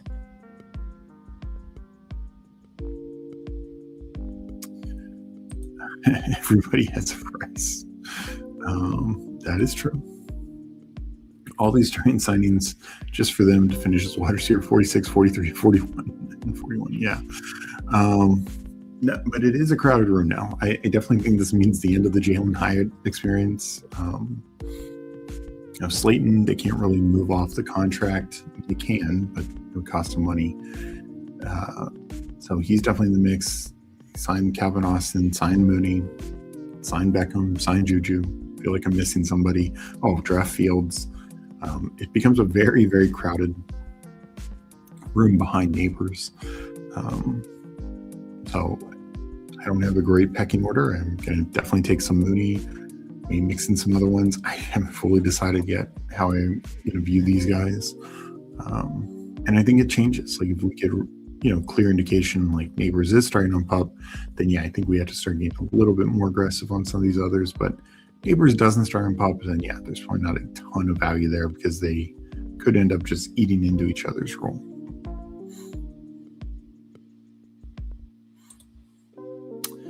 Uh-oh. Bobby Tonyan is in Pittsburgh for a tryout. Please tell me my Muth bags are still safe, Steve. I don't know. I mean, Aaron Rodgers had him score 13 touchdowns one year.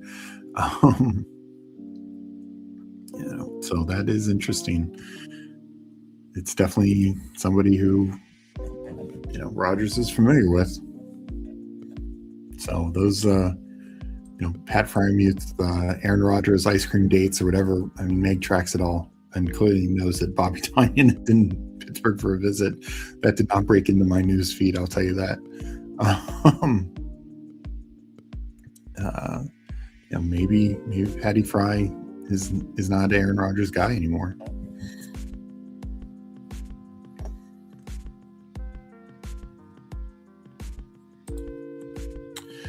All right, coming up here.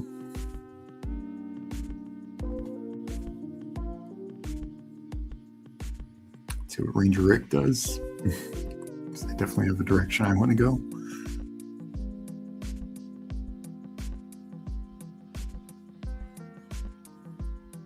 Okay, I will take Drake May. That is a pretty easy pick for me.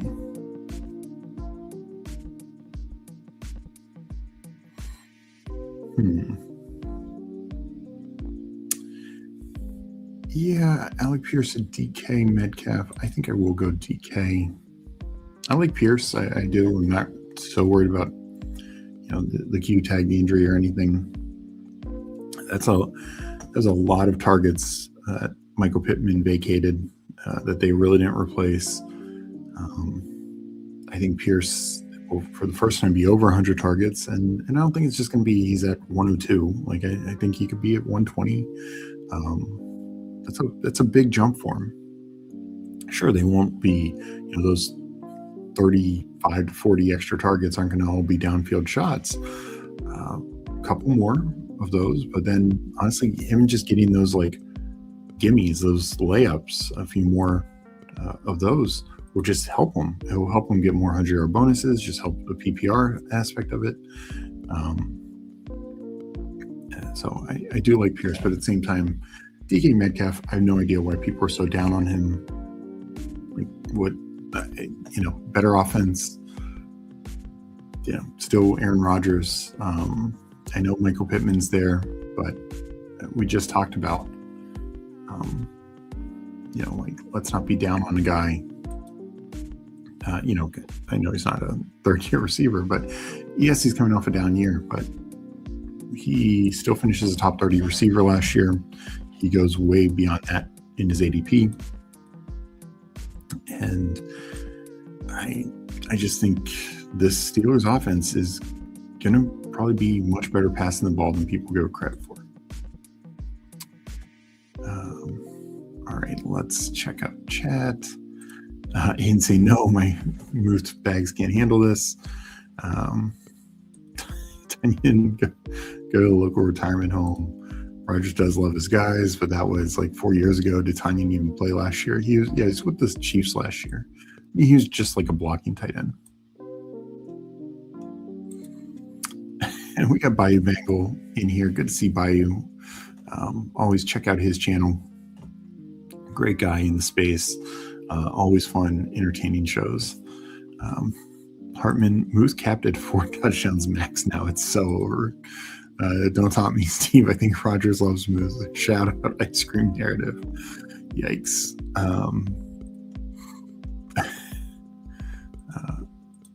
Muth will still be Luth.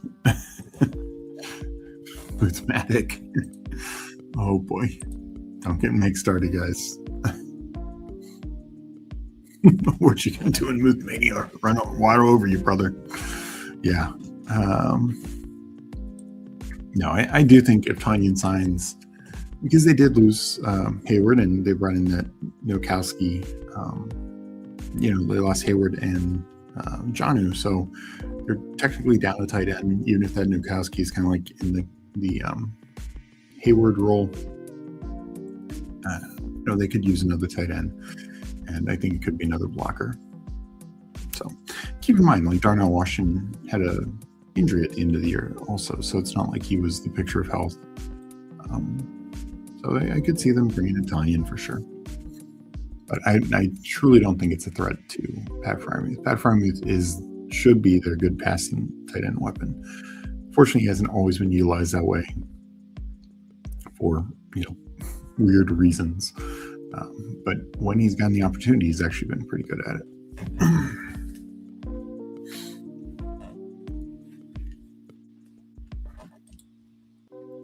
All right, so coming up here, 2 more picks. I got my first quarterback, got my 4th receiver.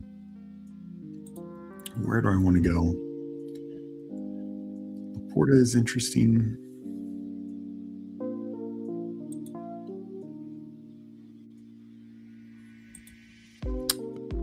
And I think I might just pull up Goff then. Laporta goes, so I don't want to pull up Goff.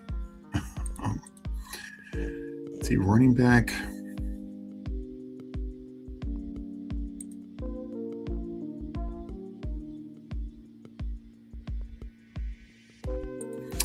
To Jacoby Myers.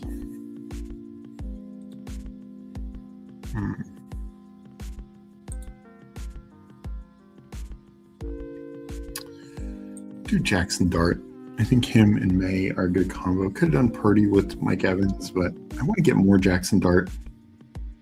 Just from a raw spike week standpoint, it's correlated with Scatterboo, of course, as well.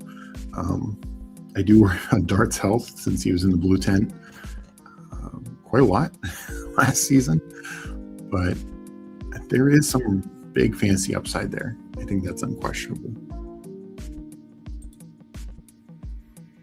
I'm going to shoot for a 3rd quarterback in this build, of course, but May and Dart, I think, give me a lot of spike week upside.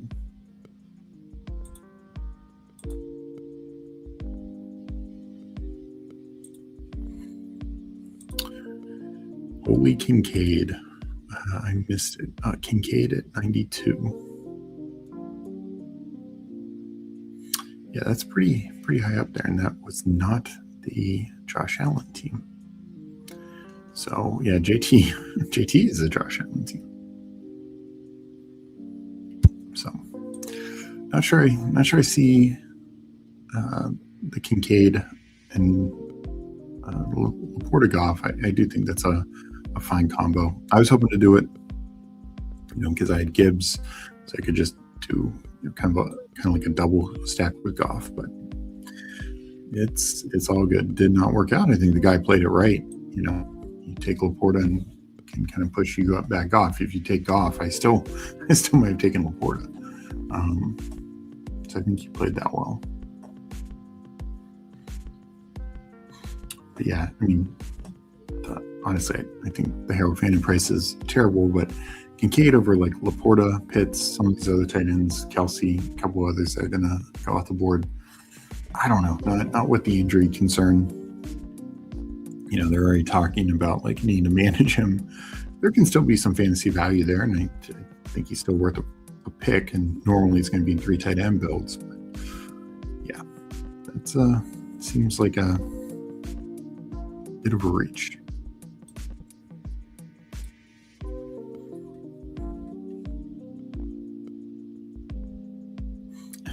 So Rasheed was granted permission to receive knee therapy while behind a cell. Huge news for the criminal. Yeah, I figured he'd get treatment. It's just not gonna, to me, it's not gonna be the same. And I'll be interested to see how this plays. Still want to hear like what the true suspension risks are. And then,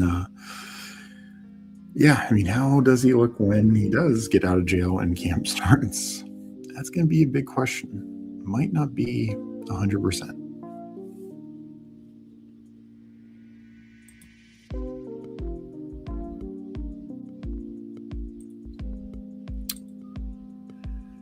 All right, coming up on these 2 picks. So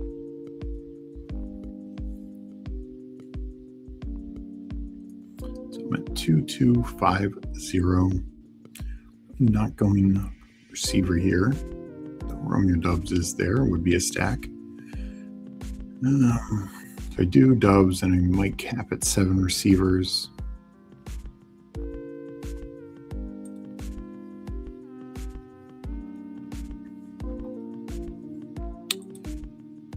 So I will take Kittle again. I know will make fun, but I like Kittle a lot. Then I might just take Likely and be done at tight end and get a stack with Dart. I think that's the way.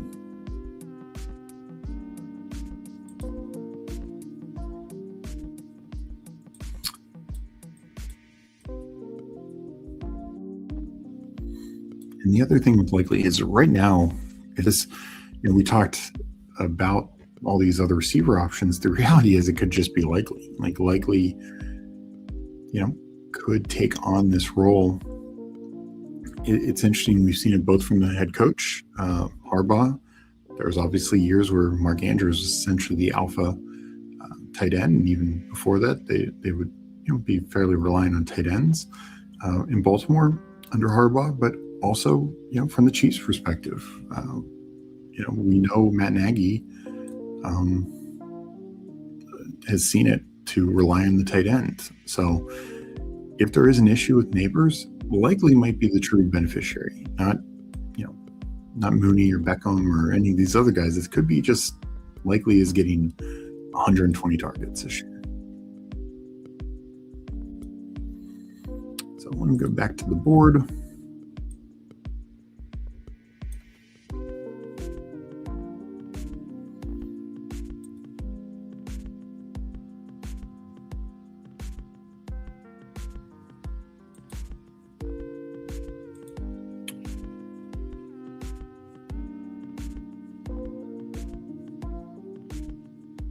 And we are about to make the turn into the 12th round.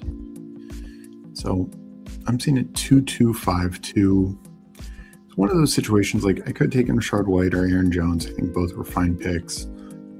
But I like the idea of just taking 2 tight ends. I think there's a bit of a fall on Kelsey.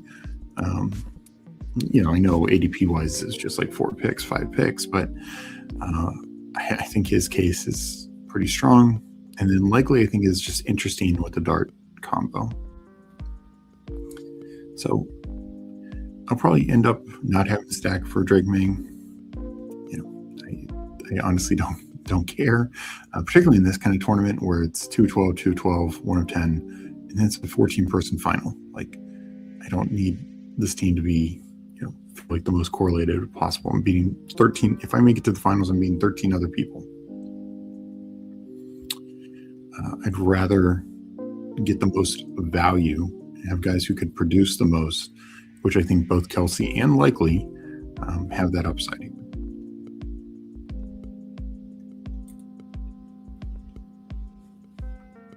Wow. That is an absolute steal. I mean, especially with all the Rashid Rice news. Jared Verse asked at the press conference whether he'd offer to pay for Dylan Gabriel for number 8. Verse's response, and I quote, "Haha, I don't think I'll have to pay for it. I should have it soon enough." Is that true? That's awesome. If so, I'm sorry. Oh my God. That's actually kind of funny.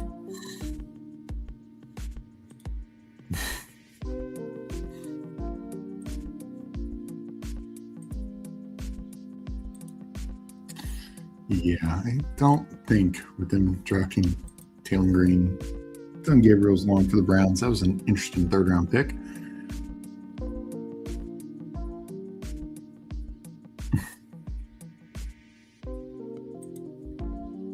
All right, coming up on these two selections.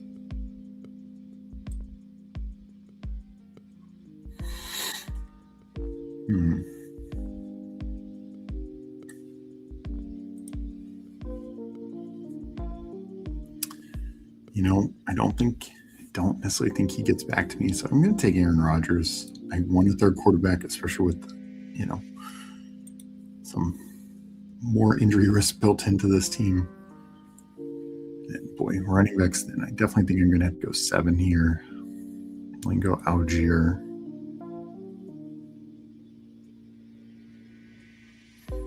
And we even have to go 8 running backs. Maybe that's what I should have done. I maybe should have done a 6 receiver to clearly open myself up to 7, because I just don't like the running backs in this range. And I was hoping to get like a Woody Marks back, or even a Pacheco or Tracy. Didn't get any of them.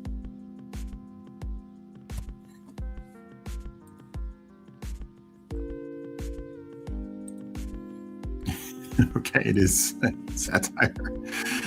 All right, that would have been absolutely amazing. I do think he's gone. Like but I don't think it's going to be that soon. Is the issue, and that's the thing. Like NFL players, they can change in the offseason. They have a window, but it's not like he can change. August 20th when Dylan Gabriel's cut or like traded away for a bag of peanuts. So. Aiden, nice pull up Meg with an A-Rod. Yeah, it's just on DraftKings, you do it to get your guys, and Bryce Young went, like all the other quarterbacks have basically gone, particularly with Dart. And Mays had a concussion his rookie year, 2 more running quarterbacks that you're going to have a little bit more injury risk. Dart has a lot of injury risk, unfortunately. Just that's the one concern with him. But I think Aaron Rodgers is the perfect complement to those two, because they can give me the spike weeks, the big time points, and Rodgers can just be coasting to 18 and 22 to 18 point games, essentially week in, week out, with a couple higher.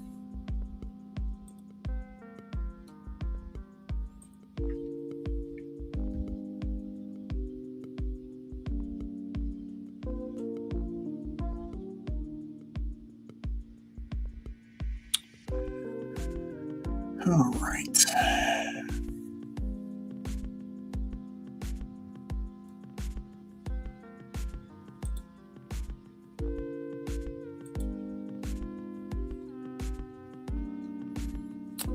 So coming into the 14th round, need a lot of catching up at running back on this team. kind of went with a double anchor, but then have ignored the position way more than I typically like. Done at quarterback, done at tight end.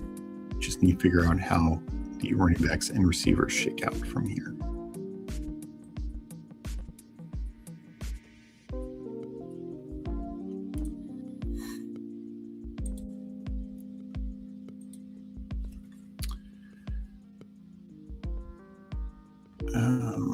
I hate tight end early. I don't know about you, Steve, but in the second round, once you get that tier break, in my opinion, right afterwards starts that running back run. Starting at Love is Bowers and near click every time for me. Bowers 21-24 clockwork. I do think Bowers is the one because particularly I'm assuming we're talking DraftKings here. In general, I think Bowers is a second round pick, but on DraftKings especially tight ends, most tight ends are going to be lucky to have even a chance at 100-yard game. In fact, most tight ends aren't even going to come close to a 100-yard game. Only a handful are going to do it. And for most guys, it's only going to be one. Bowers, a couple others maybe have the chance at 2 or 3, and even some later, like a Kincaid actually could have 2 or 3 games, just because he's playing with Josh Allen. And he's athletic, good enough in that range. But, Jake Ferguson, I don't think is ever going to get a 100-yard game. I doubt, maybe Chig just given the lack of options, but most other tight ends are not even coming close to getting a 100-yard game. Bowers has that chance to do it 4 or 5 times. Don't need that. Don't love this range. We'll take Boston. Do we just take 2 receivers and be done? No, running back thins out too much. I will take Jonah Coleman. I'm going to do at least 7 backs. He's okay. There's paths for success for him. It's just there's also a lot of paths for failure. If both Dobbins and Harvey stay healthy, he could just be one of the best number 3 running backs in the league, but just not having much value. So, no, I think Bowers is really turning into a great pick in that end of the second round and particularly in DraftKings, I think that separates him. Because even like a Tyler Warren or Colson Loveland, how many games do they really have to get over 100 yards? 1, maybe 2 max.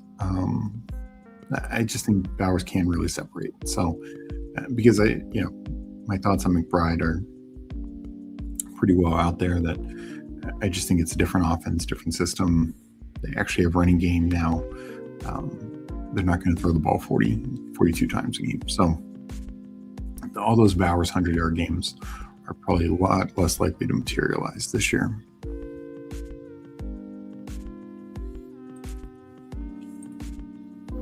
McBride, unless it's like late third or a huge fall.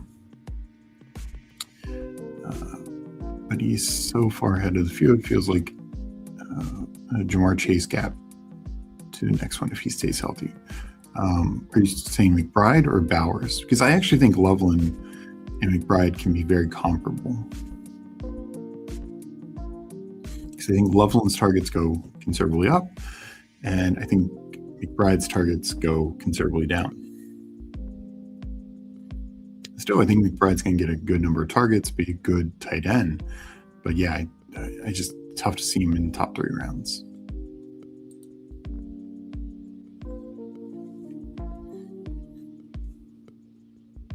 Yeah, I think McBride should be right around Loveland. If McBride was 40, 41, 42, that would make more sense. 30 is tough. I mean, now, the one thing that he has is I don't love some of these guys. Like Mbuka feels a little overpriced. Hall, I think, is overpriced. Rasheed Rice definitely could be overpriced. So I think, that third round range is just not great, in my opinion. Garrett Wilson's probably overpriced. So, maybe McBride is good enough just because right now most of the options there are kind of feel like you're taking most of them at their ceiling.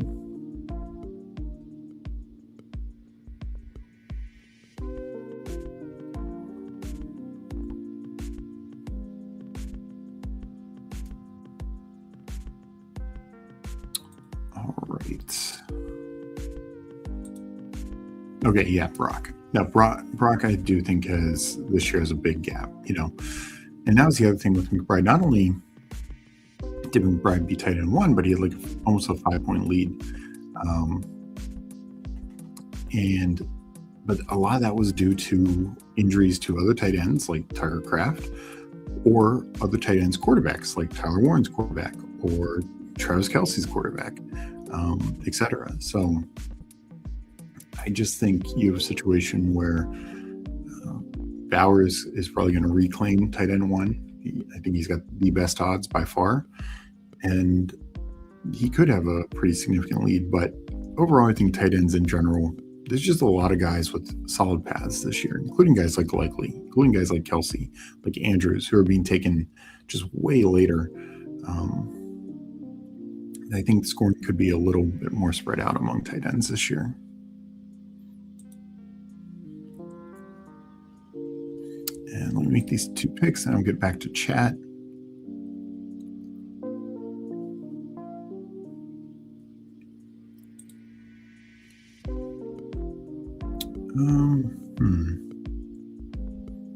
Done a quarterback, done a tight end.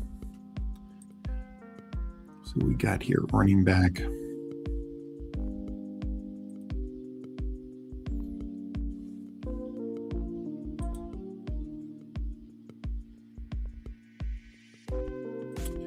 Take Braylon Allen.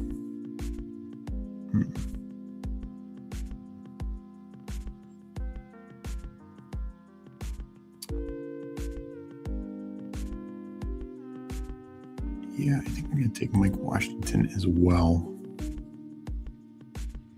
I like the ADP of it. Seems likely to be the Raiders' number 2 back. Probably won't have a lot of singular standalone value. Could hit your lineup every now and then, particularly with a few breaks a long run. But obviously a lot of contingent value if anything were to happen to Genty. Just because there's not a lot of competition right now.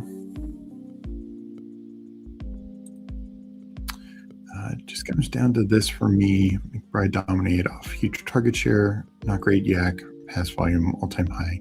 Yeah, I mean, that's 100% where I'm at. It's one of those, like, McBride needed everything to go his way for that season to come together. And not just for him, like, the quarterback being injured, the defense being so bad, the running backs being injured, Marv missing time, but also, like I said, around tight ends around the league, because we would not be considering this so much if Tucker Kraft stayed healthy, and even if McBride was tight end 1, but Kraft was like tight end 2, and just by a small percentage behind him, like, are we as excited about Trey McBride? Probably not. Same with like Tyler Warren. Tyler Warren and Kelsey would have had better years. I mean, they had good years as it was, but they probably would have had better years if their quarterbacks don't get injured. Other tight ends who got injured, like if Bowers had, even on a bad team, hadn't been able to dominate. Brendan Strange, if he doesn't get injured, a handful of other guys who dealt with their own injuries. I just think we would be considering it a lot differently. So that's why I just don't see it as super repeatable. Dwayne Scott, do we think we see some of the older running backs fall off this year, i.e. Henry? I mean, age and injury can come to anyone, and last year we did see a rash of that between, even Aaron Jones to an extent, but James Conner, Alvin Kamara, Austin Eckler, Joe Mixon before the season even started. So injuries really did kind of take their toll on some older running backs. So took their toll on some younger running backs as well. Sadly, guys like Scatterbo and Judkins, among others. But I just cannot bet against Derrick Henry. Obviously, he's not as good on DraftKings as he is on half-point PPR site, because he's never going to be a big time pass catcher. But Derrick Henry, just his ability to lead the league in touchdowns. There's only a handful of backs who can truly say that. He's definitely one of them. And just, have 1,500 yards. I'm just not going to bet against Derrick Henry, especially when the Ravens went and improved their offensive line. Like, just as a whole, they should be better. As for some other ones, maybe. Like I know people want to worry about McCaffrey, and I get it, but at the same time, we just know McCaffrey has the ability to be running back one. It's kind of similar to Henry. Like, I get that age is a factor, but I'm not going to bet against these guys too early.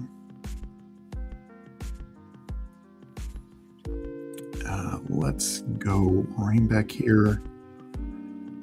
Actually, let's go receiver first. Talked about Christian Kirk. Don't mind Wicks.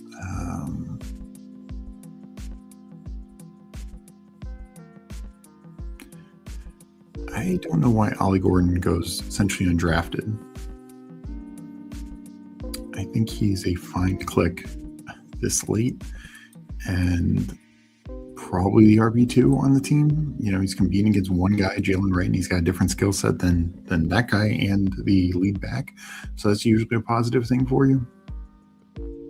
I think Ollie Gordon he should be drafted in 18-round formats and definitely in 20-round formats. Sorry. So I'm sitting at 3,772. One pick remaining. We'll see if it's a running back or a receiver. Then I'll review my teams and the other teams in here.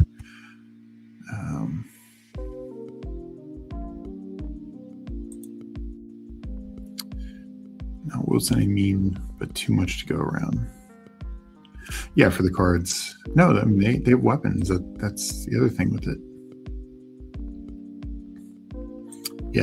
No, trying to do 1 day a week doing DK drafts.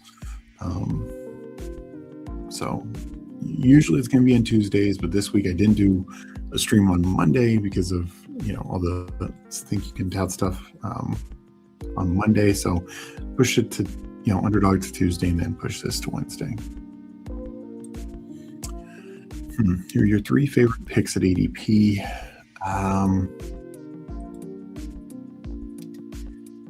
Trying to remember, I don't know the ADPs as well on DraftKings, but I'll do it from here. I'll do it relatively where they're being taken on the board. ADPs can be a little off, but from the DraftKings perspective, I think one of the stellar values right now is Ladd McConkey. Kind of talked about him a little earlier, like these third-year receivers are just being undervalued. I mean, he had a great rookie year. He had a good second year, and he's fallen in value despite the fact that his, if anything, like right now, no Keenan Allen. And if you're saying Njoku versus Keenan Allen, like Keenan Allen was more of a threat to McConkey than Njoku would be. But the offensive line should be better. That was the biggest issue last year. As the offensive line fell, particularly the Joe Alt injury, the passing effectiveness of this offense really began to fall. So I just think, the offensive line should be better. He's got an elite quarterback, Justin Herbert. He's got a great play caller, Mike McDaniel. His skill set is perfect for Mike McDaniel, much more so than the other receivers on the team. That I just think he's a focal point. If we're talking about guys who could rack up 150 plus targets, it's got to be Ladd. Like Ladd has to be in that list, and he's got deep threat ability. We've seen that plenty. He's got the ability for all the manufactured stuff. Like he can just do anything that Mike McDaniel wants him to do. So he would be number one. Let me make this last pick, and then sorry, that was a bit of a long-winded approach to it. I do think I'd go another running back. I don't know. I feel like my receiver room is fine.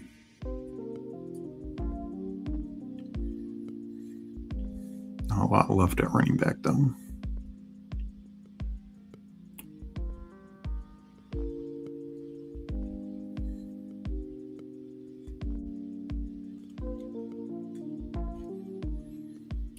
Yeah, we'll probably just do a receiver. I think there's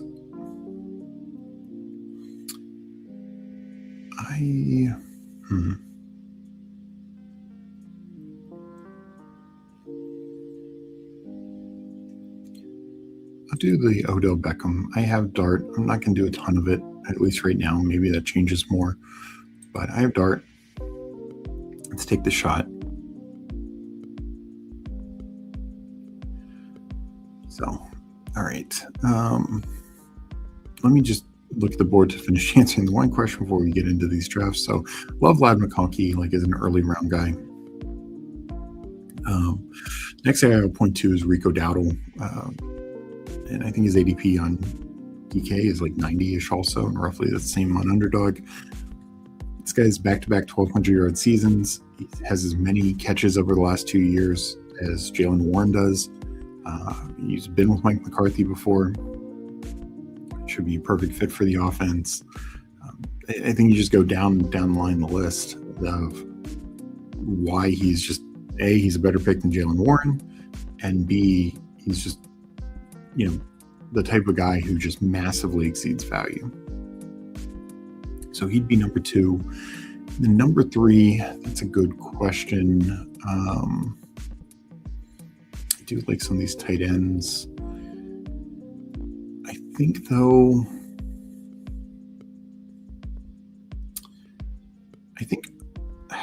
and I hate relying on this offense, I think I'm going to point to Casey Concepcion. His ADP goes similar range on UD as well. Rookie first-round receiver, very diverse skill set, able to play inside, outside, vertical ability, underneath ability. Goes to a team with essentially no real target competition, particularly at the receiver position. And it was Jerry Jeudy and just a bunch of guys, And Cedric Tillman was kind of like the clear number 2, and now he's not. I just think even on a bad offense, he can return quite a bit of value. And I understand they were on better offenses, but we had clear second rounders last year, like Jaden Higgins, like Trey Harris, even Jack Besh for a minute, being taken in this like 100 to 125 range. Casey Concepcion, clearly to me, coming out better than them. It just has a higher skill set, higher upside. We saw Burden, who, and again, I know is better offense by a quarterback, but Burden, who is not going to be a clear 1 or 2, go way higher. I just think Concepcion just has a real path to be the number 1 on the Browns. And yes, that has a point of value. Like, do I think I want the number 1 on the Browns to go top 50? No, probably not. But number 1 on the Browns to go 125, 126, even 100, I think, in return value. So I don't love saying the Browns, but I do think I like looking for surplus value. And I think when we look at week 17 and we were to redraft, would it shock me if Casey Concepcion we say is worthy of the 75th pick? No, not at all. And so if you're telling me I can get 50 picks of value, that's huge. That's very tough to do.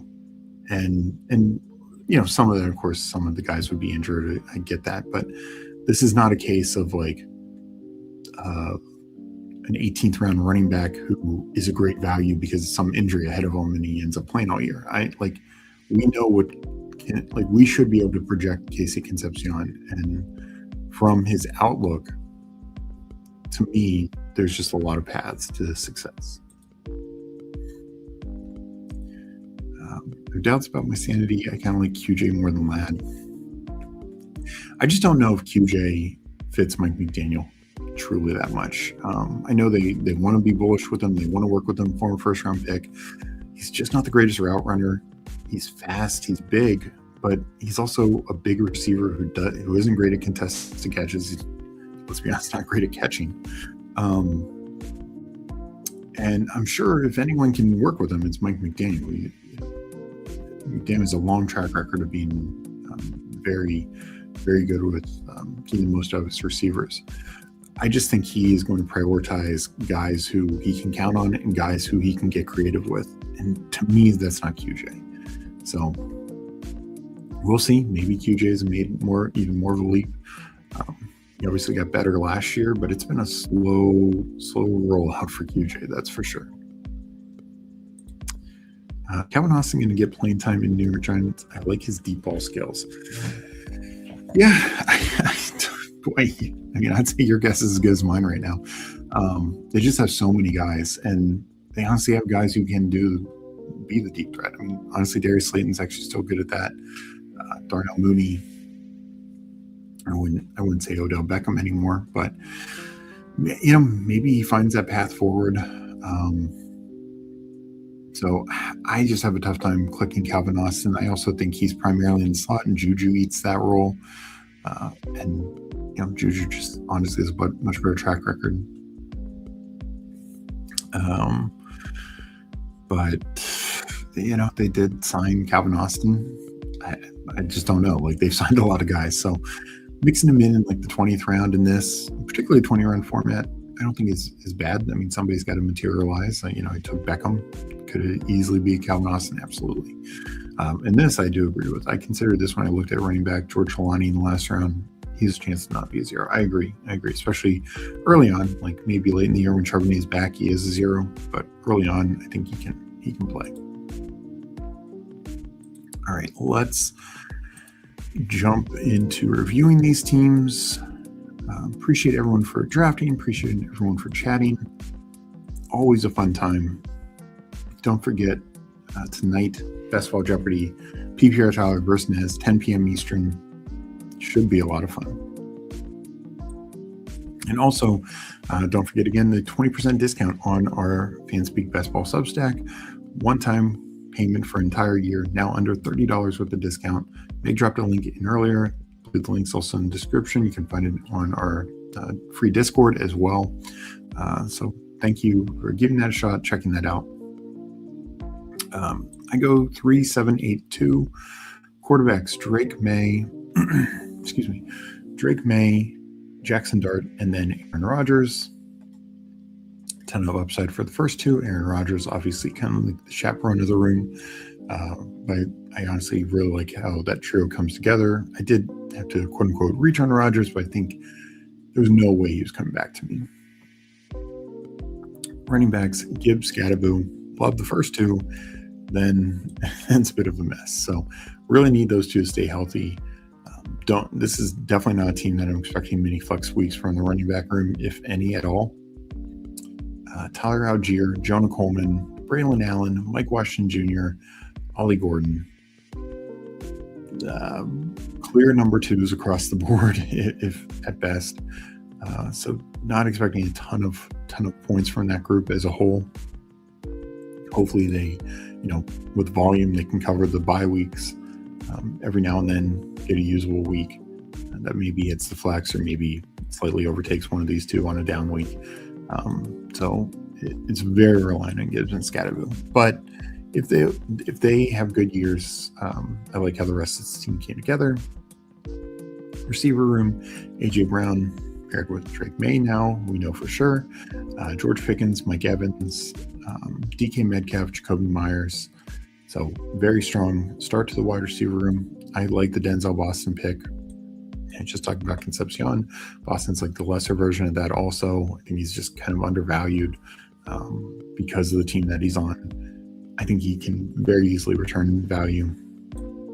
And so then just tacked on Christian Kirk and Odell Beckham Jr. Beckham part of stack, Kirk, team correlation with Mike Evans. Did I need to go 8 receivers? Probably not. I probably maybe should have taken a running back over Kirk. I was kind of thinking my last 2 picks would be running backs, but it didn't work out that way. And then tight end wise, Travis Kelce, and likely, I think I'm fine just stopping at 2. Kelce, we know what he can be, especially in what I think is probably his last year. And then likely, talked about, paired with Jackson Dart, but also could, if there is an issue with Neighbors, could just be a massive beneficiary. So a lot of Giants of options. So we'll see how that pans out. But overall, I like the team for a different build structure. So we will just go in this order that I find the names. We have think it was it JT. Yeah, I think it was JT Huckleberry, then Spunky. That's right. We'll just go in that order. Josh Allen, so 2882. This is JT's team.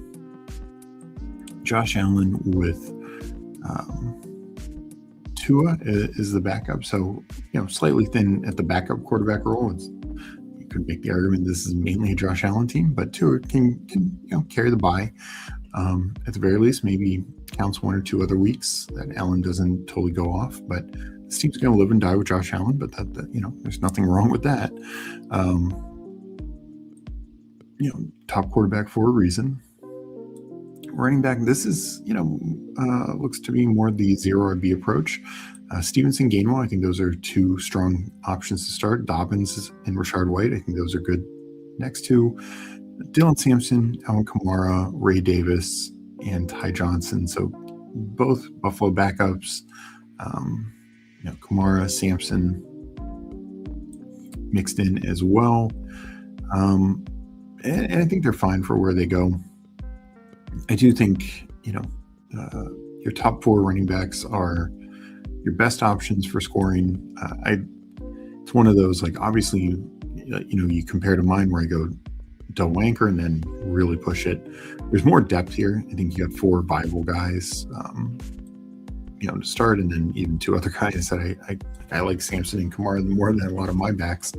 But you also, there's a risk factor here as well, of course, for Dobbins failing or something like that, or if Rashard White does not get a significant role, I think he could. But overall, from zero RB approach, I think this is a fine way to approach it. Guys like Gainwell and White have a lot more value on this site, and Dobbins and Stevenson can be lead backs as well. So fun zero RB team there. Wide receiver wise, Chase, Devontae Adams, Christian Watson, Alec Pierce, Khalil Shakir with Allen, Josh Allen, Rashid Shaheed, Debo. Just always tremendous value on Debo, and Darnell Mooney. So very deep wide receiver room, very strong start. Chase and Adams are about as good as it gets. Watson and Pierce have both big time spike week upside and maybe more complete upside as well. And Shakir is a great balance to them, because for the weeks where they're 5 points because they don't get a touchdown, they don't get the 60-yard touchdown, Khalil Shakir can go out there, particularly on a full point PPR site, and have 8 catches for 80 yards and get you at least 16 points. So I like how you approached it there. Shaheed, another spike week guy, and then Debo could be another kind of like Shakir. So nice room there. Tight end, Bowers. Yeah, we talked about that throughout the draft. Bowers and Ferguson. So easily stop at 2 tight ends there. That's going to be a very strong tight end room. And maybe every now and then Ferguson could challenge for the flex as well. So Huckleberry, and then onto Spunky, because I think Spunky was the last pick of us in the draft. 3764. Okay, so that's a more interesting build. Jaden Daniels, Kyler Murray, and Daniel Jones. So Daniel Jones kind of being more the chaperone for Daniels and Murray. But, I think the only knock you'd say, it's a very strong quarterback room. The only knock is all three have some real injury concerns, but that's why it's good you went 3. Doing Daniels and Murray, I would, be a bit more hesitant. And of course, Daniels and Daniel Jones, I would also be very hesitant. But having all 3, I think, is fine. Hopefully they can stay healthy enough, because the upside is there for all of them. We saw it with Daniel Jones last year in this offense. We saw it with Jaden Daniels 2 years ago, and Kyler Murray. We've definitely seen in the past, and even in these last couple of years, he's routinely been top 12 in points per game. Running back, Breece Hall, David Montgomery. His top 2, Kyle Monangai, Aaron Jones, Sean Tucker, Katron Allen, and George Shalani. You mentioned George Shalani. So, yeah, 1-7, kind of a, double-ish anchor, Hall and Monty. Monangai is a good number 3 piece. I feel like there. And Aaron Jones, I think, is very solid in the middle as well. And then 3 later guys, including 2 touchdown hunters, I think, in Sean Tucker and Katron Allen. And then George Trelawney, who, like I said early on, is probably giving you some useful weeks. So I think the running back room, particularly on DraftKings, is fine. You need Hall and Monty to stay relatively healthy, but it's the same bet I'm making. I need my 2 guys to stay healthy. Receiver-wise, Justin Jefferson, Nico Collins, Terry McLaurin, Brian Thomas Jr., very, very strong. Receiver room, of course, Jefferson with Kyler, McLaurin with Daniels as well. That's good. Josh Downs, Daniel Jones, and Travis Hunter. And who am I missing? Oh, that's it. That's right. You only won 6. So, yeah, Travis Hunter is kind of like the boom bust option. I mean, boy, if he hits, this wide receiver room is truly as good as it gets. And if he doesn't, you still have 5 other guys you can feel pretty good about. Tight end wise, Chig, of course, with Jane Daniels, he went late round tight end. That's why he went 4. So Chig, and then Cade Otton, Ferguson, and Gesicki. So Otton, kind of like a good floor play. Ideally, Chig is the full complete tight end. Hopefully he ascends to that role. Full time with Washington. Cade Otton, I think, is the floor tight end, and then Ferguson and Gesicki both have some spike week upside. So I definitely get why you went 4. I think it's probably a good call, and I like how you balance the room out. So good drafts all around. Appreciate everyone for jumping in. I still have Spunky's team to review as well. So we'll see if Spunky brought it home with a great team also. So he goes 3-6-8-3, Lamar, Baker, and Mendoza. And, I think that's when you take Mendoza. He does have the same buy as Lamar, so you really need Baker for that. But Lamar and Baker can, if Mendoza isn't playing until late in the year, those 2 can definitely hold down the fort. I think Lamar, we talked about it earlier, like the multi-round discount from Josh Allen is nice. While I think Allen should be quarterback 1, it probably should be closer between the 2. Running back wise, A-Chain, Tootin, Rico, Tyron Tracy, Emma Johnson, and Jordan James. So, I'm not the biggest Tootin fan, but A-Chain, Tootin, Rico, and that's a good top 3. Price on Tootin is my issue, of course. Tyron Tracy, I think, is a great pick for where he's going. Johnson kind of as well. I think he's got a real path to be RB2 there. And so is Jordan James. So some contingent upside there for sure. Receiver wise, Lamb, Higgins, Neighbors. So you got the Neighbors fall. I know you talked about that. Boy, if Neighbors gets back to Neighbors, that is an insanely good receiver room. Tacked on Chris Godwin, Michael Pittman Jr. So 2 guys who could really rack up catches in full point PPR format. I like Trey Tucker as well, who's also with Mendoza, of course, and Dontavian Wicks and Troy Franklin at the end. So no, I think he balanced out the receiver room. Obviously, very, very strong to start, but then 2 guys to help fill the flex, but also fill in if Neighbors is missing time, and then some nice upside swings later. And Tucker and even Wicks and Franklin. Wicks might be on the field more than people think with the A.J. Brown trade.